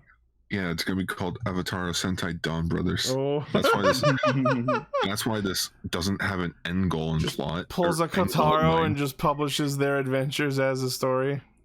Well, I mean, the sidekick from Kamen Rider Blade did it. That's why I said that pulls a Kotaro. Oh. It's just a fridge full of milk. Ouch, Rice in our chat. Haruka could get hit by a bus and it would make the show better. Whoa. Ow. I like Haruka. She's a very interesting yellow. She's really entertaining as fuck. She'll get isekai'd. She'll escape from this digital world that they still haven't addressed either. No, but didn't we like find out that didn't we find out that's like how like the Dawn Clan travel between dimensions or something? Yeah, this sort of feels like a manga plot. Like you get some details, but it's also like you gotta keep it going. There's so much that happens in this show that is not explained, like why everyone that is a normal person is secretly an Anoni, why the warp doors and bounce pads are everywhere. What the fuck is this cyber parallel city that like raises out of the ground? Ichi, how pissed would you be if this ended and it was just all a dream from like Haruka? She just wakes up from like working on a manga. You know what the night. funny thing is? Just dreamt the whole thing. The funny thing is, I would accept that, because then none of it needs to make sense. Yeah, Donbrothers never existed. It's like a dream. Wait, then how do you explain Zenkaiser Black? You, like, as she wakes up, all you just hear in the background is just a faint it's playing on the TV in the background. She fell asleep watching Zenkaiser! That's why she's the narrative focus of the show. Oh my god. It's a dream.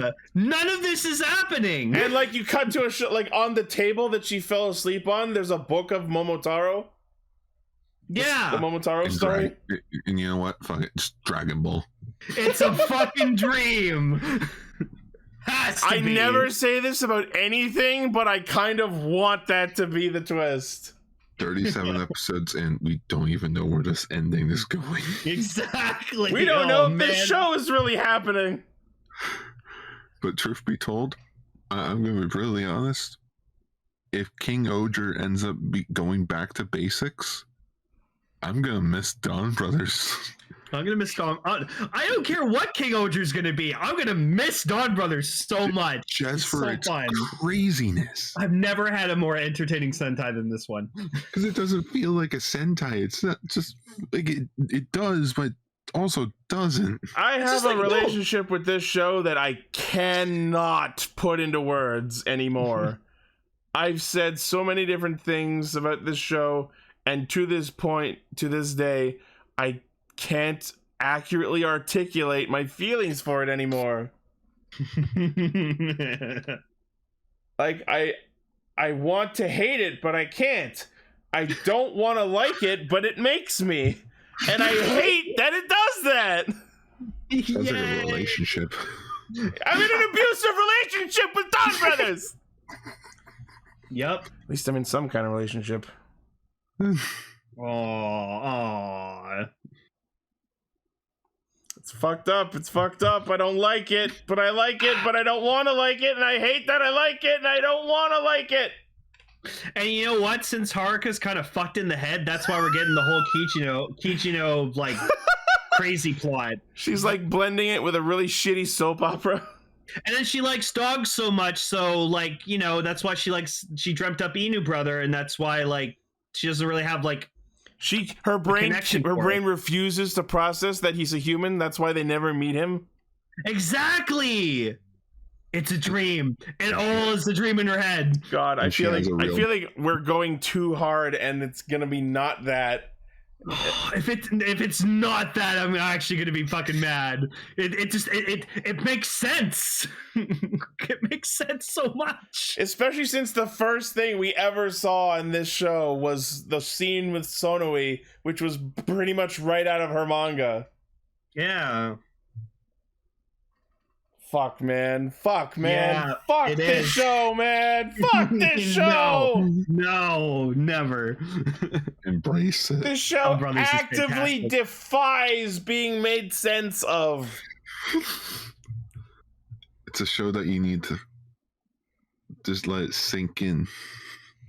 Well, this one can just flow down the river without me. like the peach that Taro rolled in on. Fuck! All right, well, that's done, brothers. So, instead of our normal feature topic segment, this week, in honor of the passing of Jason David Frank, we decided that we would have a discussion about his career with Power Rangers and discuss some of our favorite moments and episodes and appearances and any related memories. Yeah. And let's just get it out of the way. Yes, we have said some shit in the past about Jason David Frank. A lot of people have a lot of, like I said this earlier, but a lot of people have a lot of different opinions about him and him as a person, him as a character, him as an actor. But regardless of how you feel, no one in this community can deny that he had arguably the biggest influence on the franchise because of his performances. Also, just think of it like if you think of it this way, like Lane referred to him as like the Power Ranger in a sense. And with him going to like conventions everywhere, he sort of kept Power Rangers sort of going in the sense of like, especially during the years there wasn't a season. Yeah. He got people hyped for it, man. And like he like from what I've heard from like reading other people's like stories about him on Twitter and stuff, like sometimes he'd like miss a flight home, like just to like finish the line that he had made for like fans to like sign stuff and like meet them. He was definitely dedicated to his fans. Yeah. It just sucks that we sort of took him for granted in like recent years. Yeah. In a way of like just, I think I personally blame marketing for that, because you know the whole like Tommy this, Tommy that, Tommy, like it sort of got to the point where like we don't care. I want to share real quick just a memory that I have from my childhood. The first VHS I ever owned was one of the Green with Evil episodes. I had Disney movies growing up as a kid, but those were all ones that my parents bought.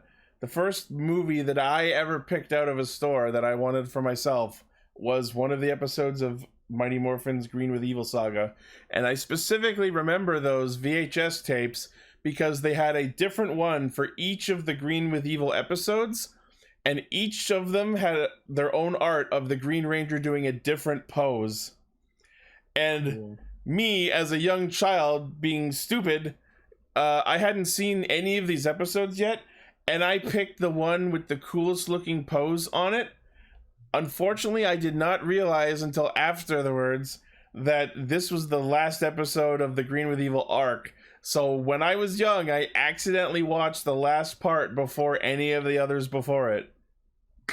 Oh my god, so you saw when he became a good guy. Yeah. And then you'd watch it again later and you're like, wait, why is he evil? Yeah. So I saw the last episode where he became good, and then I watched reruns of the rest of the episodes. Well, for me, it's like, you know, I've always, like, I grew up with Power Rangers as a kid, and so, like, you know, Tommy was Tommy. Like, he was so cool, he was good looking, he was really good at fighting and stuff like that. But, like, I remember, like, as the Green Ranger, I always thought he was really cool because, like, Dragon Sword and stuff. But when he was introduced as the White Ranger, like, when I rewatched recently, like, the scene where, like, he gets, like, revealed. And remember, like, he like comes down from, like, floats down.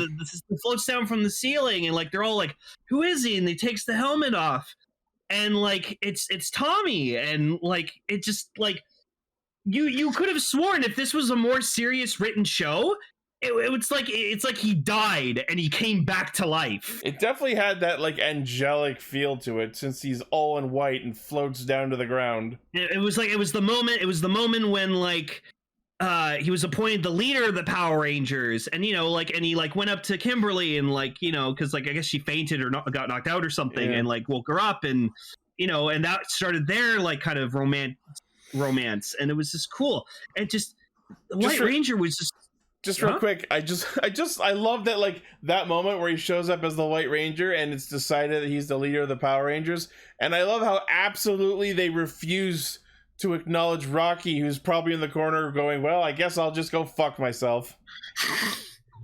Well, no, it was Jason. Jason was still the Red Ranger. Jason still there? Yeah, because they went on the mission to go get the Sword of Power to transfer the powers.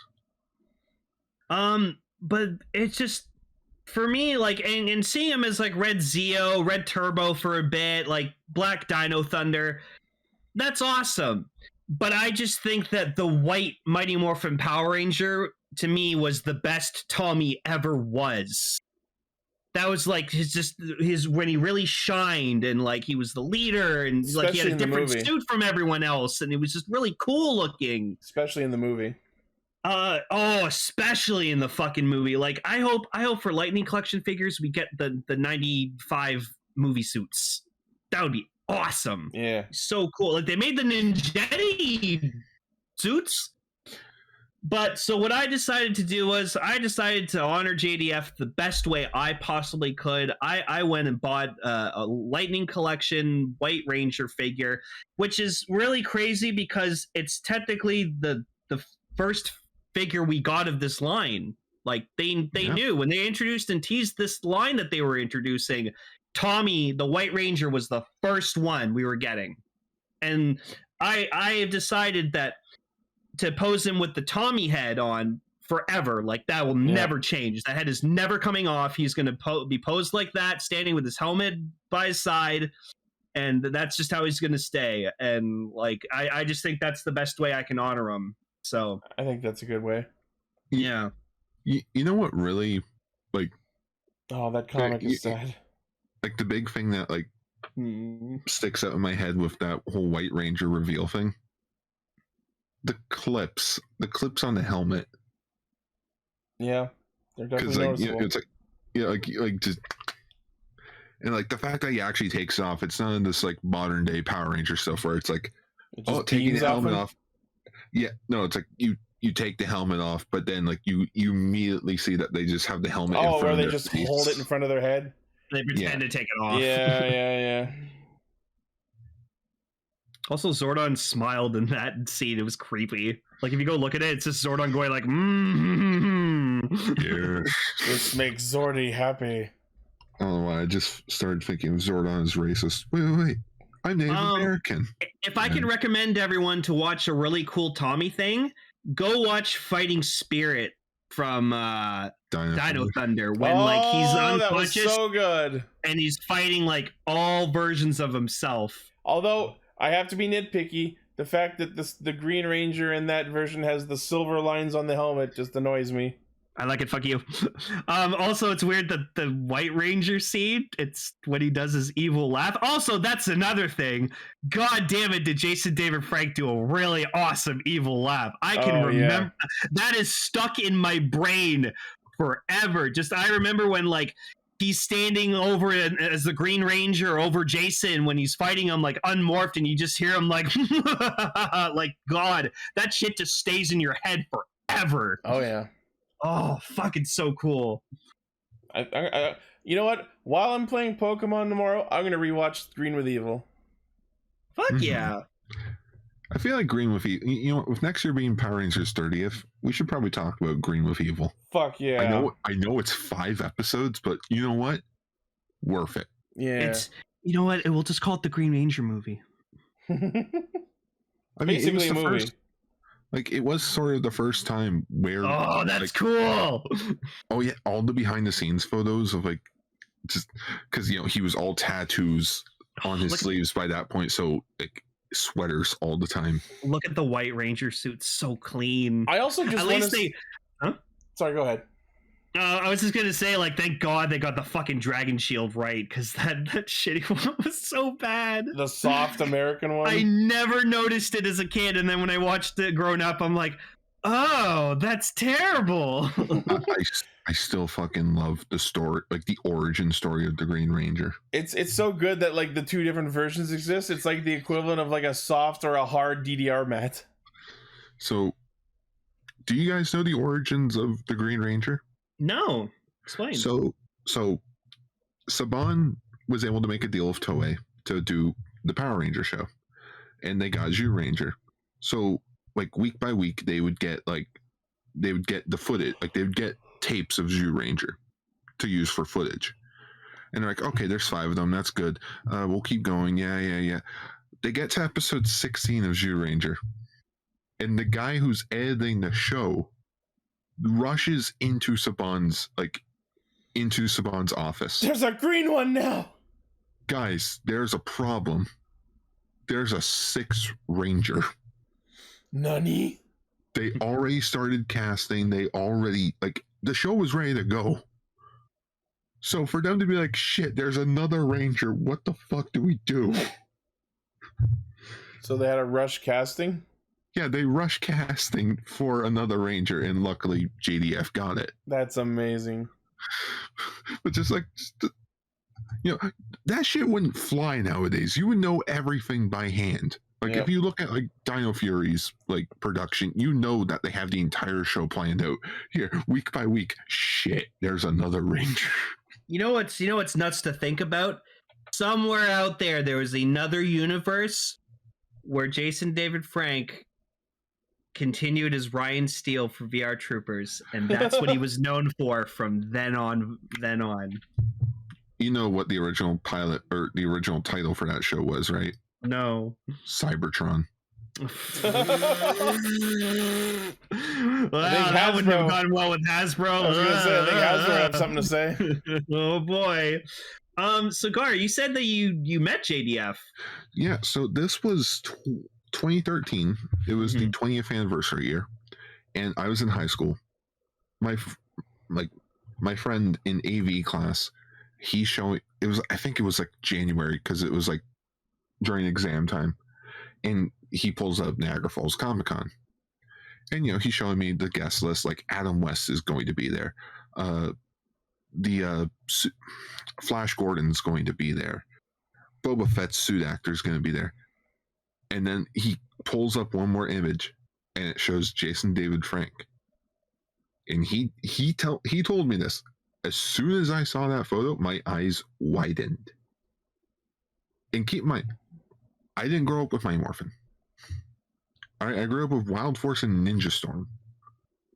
That's but about just the to be like, point when I stopped watching for a while. But it was just the idea of like, you're telling me I could meet one of the original like Power Rangers.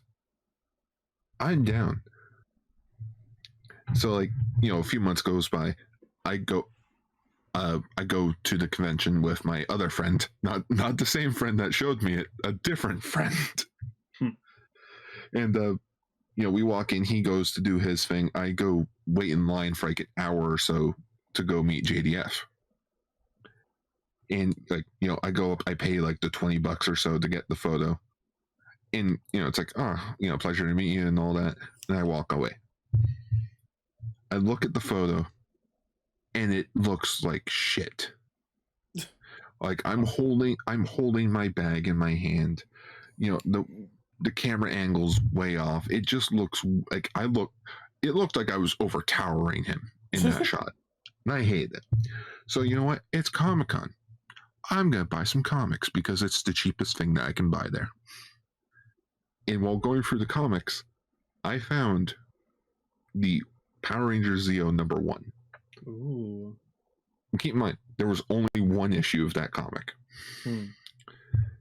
So to be like, wait a minute, he was also the Red Zeo Ranger, which that was sort of like my favorite version of Tommy at the time. Because to me, that sort of made it go full circle in a sense. You know, he started off as a villain, became a hero, and now he is officially like the Red Ranger for the show. Mm-hmm. So I get back in line, I show him the comic, and it was like I don't think I paid another $20 to get a photo, but like, or I think I did, who knows. But we get the photo, which you all seen. It's me and him holding the Zeo comic. You should post it again here. Decker had it, which, you know what, I'll post it right now. Yeah, there you go. You did get a second photo with him then, because you didn't have the comic before. So, sorry, I'm just looking for the photo again. Mm-hmm. Here it is. And like he sees it, he thinks it's the coolest thing. I posted in the wrong chat.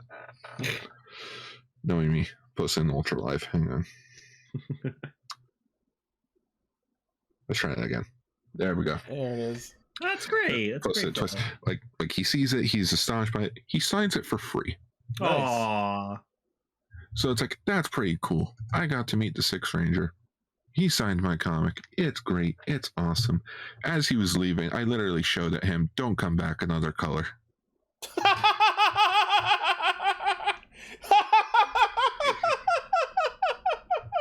And then you were blacklisted from seeing him ever again.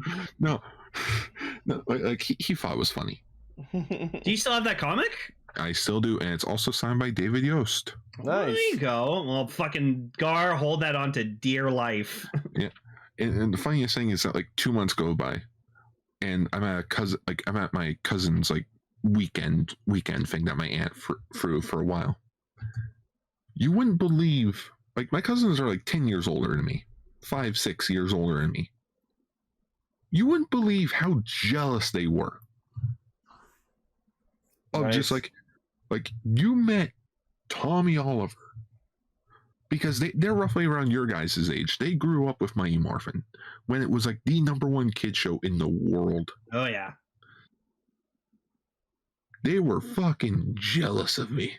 Nice. You know what? I remember too, like, Jason David Frank was supposed to come to Fan Expo one year, and I was like excited because I was like, cool, I can meet Tommy. That'd be fucking sick. And then he couldn't make it past the border because like something to do with his merchandise or something. So he had to cancel and go back to the States. I think I was so disappointed.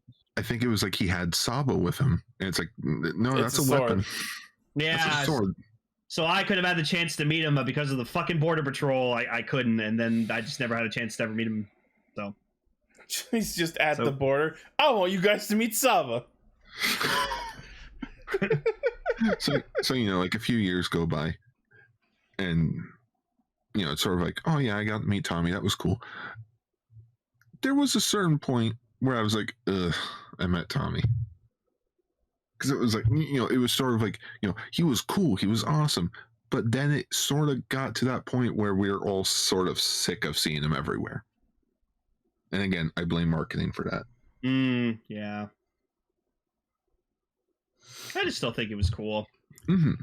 I will say, I think the part of his career I enjoyed most was when he became the Black Dino Thunder Ranger. Like, I just love that. Aren't you a little too old for this, Tommy? Just like riding a bike. I may be old, but I can still get done. My favorite line from that episode of Tommy is, why can't you be like all the other villains and just try and take over the world? Yeah. Dino Thunder is still one of my, if not my favorite Power Rangers season. Because it's such like a years later aftermath story about Tommy primarily. Even more so than the actual primary team. As Dr. Olive. The fact that he was in all 3 theatrical Power Ranger movies. Yeah. Sure, 2017 he had a cameo. Yeah. Just the fact that he got to be it with Amy Jo Johnson, that was nice. Mm-hmm. Oh, yeah. And he would have been fully supported of whoever they got to be Tommy in like the sequels to that 2017 movie. Yeah. Mm-hmm. And here's something that I want to bring up. Sort of like, imagine this. You're watching Countdown to Destruction. The villains take over the Earth. Andros, but here's the thing. Andros doesn't exist. The team never got replaced. And you have Tommy going into the fortress to fight Ecliptor, and he sacrifices Zordon. Oh, that would have been... Fuck. That would have been a much harder scene to watch. Fuck. The guy that tried to kill him years prior now has to do it with a good conscience. Oh my god. To save the And universe. they would have flashed back to that scene.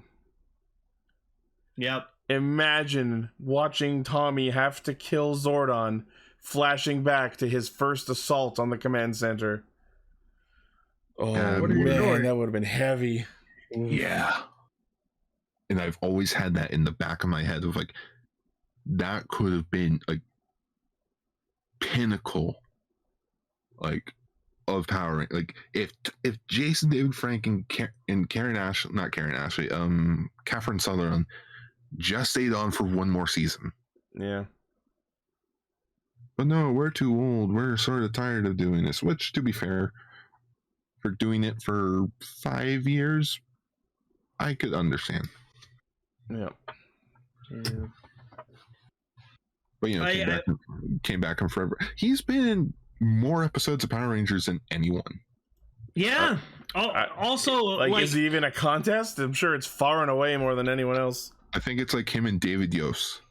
Yeah. Like, also, I really like, even though, like, as crappy as Ninja Steel was, I did like that crossover where, like, we fought, like, there was, like, a Tommy robot, and then, like, they introduced Tommy with, like, the Master Morpher, and he just, like, beat down this fucking robot version of himself with all of his different suits, and it was just so fucking cool. I don't think I saw that. You never see that. Yeah, so he has this morpher called the Master Morpher that has the ability to have him morph into any of his past Ranger forms. I do remember hearing about that, but I never watched the episode. Like, it's so fucking, like, okay, we're marketing, like, Tommy being this, like, badass motherfucker, and, like, but, like, now it's just, like, yeah, no, like, that's really cool that, like, he has something like that. Yeah. So... And Bandai had plans to release it as a toy. And now... Cool. And now, like, and then, like, in a comic, he had a son who became SPD Green, and it was SPD Green with the dragon shield, and, like, cool. Yeah, it's cool. Oh yeah, just if I recommend anything, go read Soul of the Dragon. It's sort of like JDF is no longer with us, but I feel like that comic sort of serves as like a perfect end to Tommy's character. And hopefully we'll actually get to see the Rise of the White Dragon film, because that's apparently in post-production. Yeah, as much as like we gave shit for it and stuff like that, like it's being made by the Bat and the Sun people, because like I'd also recommend that you guys watch like the old videos of like White Ranger versus Scorpion and Green Ranger versus Ryu from Street Fighter. Like they're pretty good, and that's actually JDF like in the suits fighting these like well choreographed fights. Like they're great. Like I think it was like 2013. He did like this mini series on YouTube where it was sort of like his like personal life in a sense. Yeah, I remember that. I watched the bit. That was cool. He broke. I feel like he had a Guinness World Record for most like pieces of wood broken during skydiving. Whoa. Oh yeah, that's right. He did do that. And also like he's an 8th degree black belt. Mm-hmm. The dude could literally beat the shit. Like the suit actors were probably like, nope. This guy was a serious, accomplished martial artist. And I always like that picture of him giving the Green Samurai Ranger the dragon shield. Like that picture's just fucking cool. And like, you know that the Green Samurai Ranger, like his actor, like looked up to him so much. So probably that meant so fucking much to him. The fact that in Super Mega Force, as shitty as the season as it is, they went in and digitally removed the silver stripes from the helmet. Yeah, they kept continuity with that, and then from then on in, they like had the helmet without the stripes. So I don't know why they did that. I honestly don't know. I bet you could find it somewhere. Gar, you're the behind the scenes guy. Find out. Not with Power Rangers. Everything's lock and key NDAs. Aside from what the actors tell us, we can't get anything. Mainly because the Power Rangers fandom is abusive. No. I feel sorry for Simon Bennett. He's a good producer. Everyone kept hammering him. That's so cool. And he's like, you know what? I'm done with Twitter. It's always weird to see the Green Ranger suit without the shield. It's always weird. Also, you know what's really crazy too is just how bulkier fucking Jason David Frank got in his older age. So it's just like, God, he's so buff in that suit. Yeah. Jesus Christ. Oh man. If I had to recommend an episode, I'd recommend the 2-parter from Zeo King for a Day. Those were good. He was a brainwash. Yeah, I watched a bit of that, and it's like him in like a dark room strapped to a fucking chair. It was so fucked up. Mm-hmm. I was like, holy shit. And it's like they got Jason to fight him too, so it's sort of like, oh, it's like a Mighty Morphin. Well, Jason David Frank, like, you're a legend, a hero to many of us as children, and like honestly, like it's so sad you're gone, but you will not be forgotten. You are the Power Ranger and always will be. Unquestionably. I just feel so sad now to think that like he didn't get invited back for the 30th anniversary. Oh yeah, I hope that didn't play a part in it. Like that sort of sucks if you really think of it. Mm-hmm. Everyone except for Austin St. John for federal reasons. Yeah, because he can't leave the country. All went to New Zealand to film the anniversary special. Why didn't he? You'd think he would go, but this is just a rumor, but I've heard Hasbro really didn't like him. I'm sure if it was his choice, he would have come. Like you knew he would have like changed his whole schedule and be like, yeah, I'm gonna come down to do it. But maybe it was also a Bat in the Sun thing, where it's like you can't go and promote the 30th anniversary if you have this independent movie going on. I don't know. We'll never know. Yeah. But I'm already calling it now. That special is going to start with a tribute to him. Oh, absolutely. They're going to write something into like... And now it makes you wonder, like, will his daughter, like Jenna, like, I wonder if she'll try to be like a Power Ranger in like his memory. Yeah, I could maybe. see. I remember they always wanted her to, fill in his.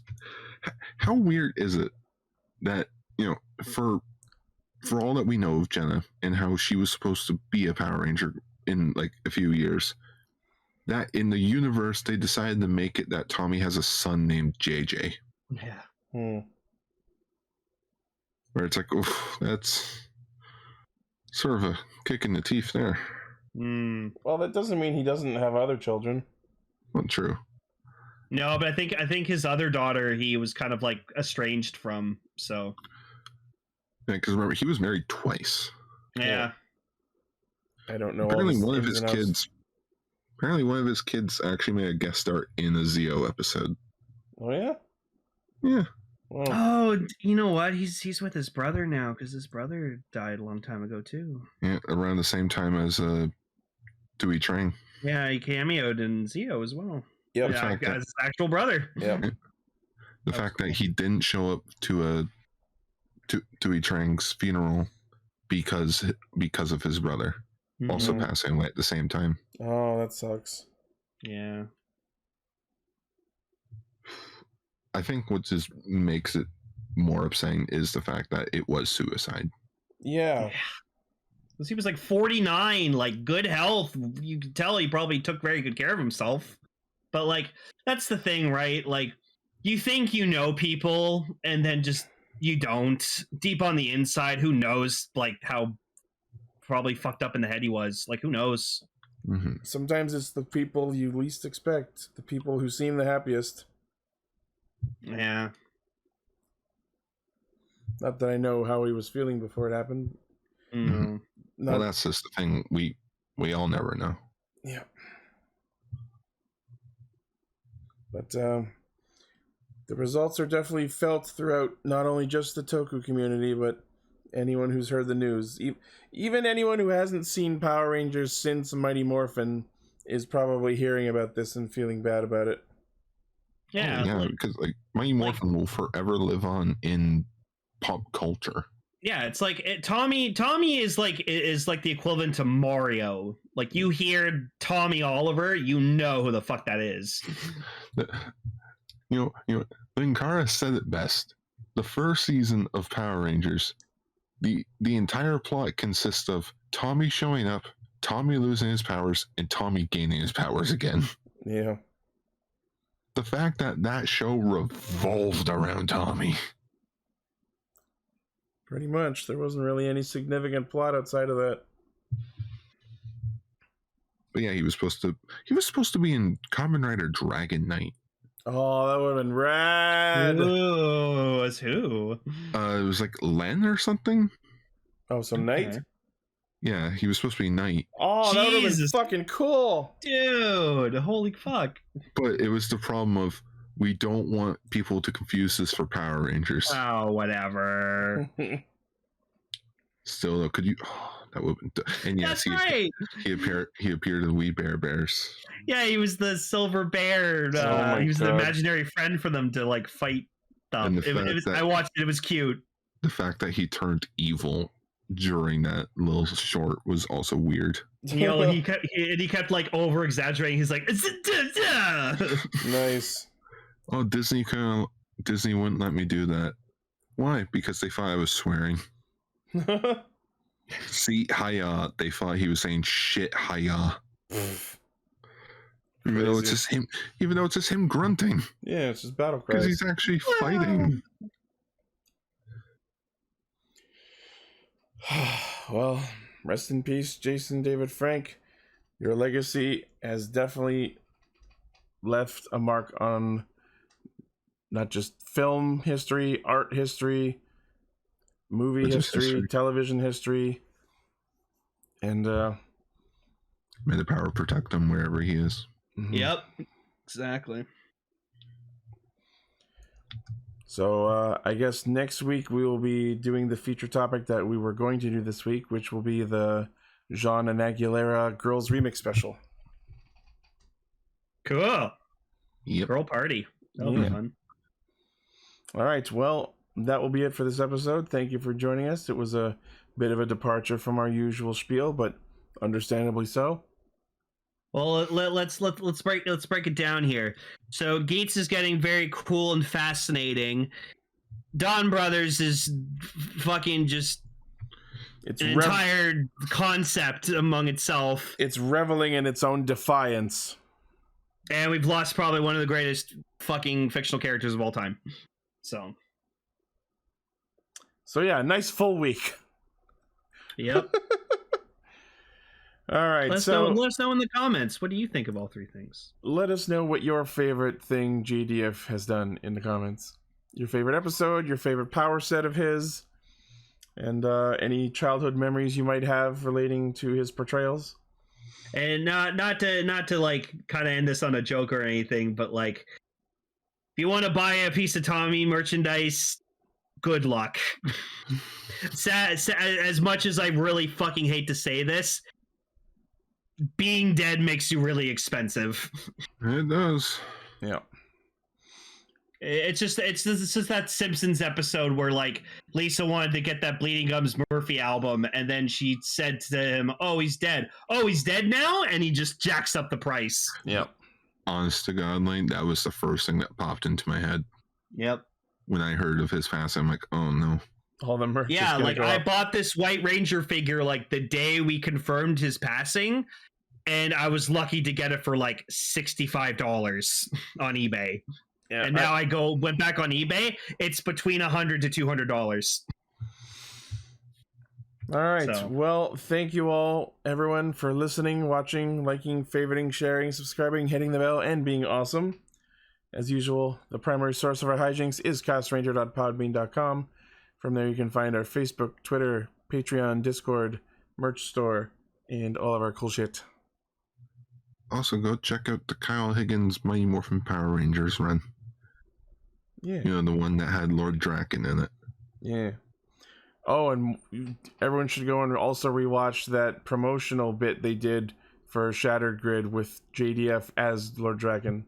Oh, yeah. Imagine we got a live action Shattered Grid. Oh, we were supposed to get a show. That would have been so cool, man. Like, they would have gotten everyone back, and it was going to be called the Coinless. Fuck. But no, freaking Hasbro bought Power Rangers. Damn, that would have been so good. All right, they will realize the truth. Yeah, it could have been gods. Oh, I love that line. He's referring to the creators because of the show they didn't make. Look at him. He looks so good as Dragon, man. That's Aniki cosplay. Yep. And Kyle Higgins actually directed that short. Oh. All right. Well, thank you all once again, and we will see you next week. Stay Ranger.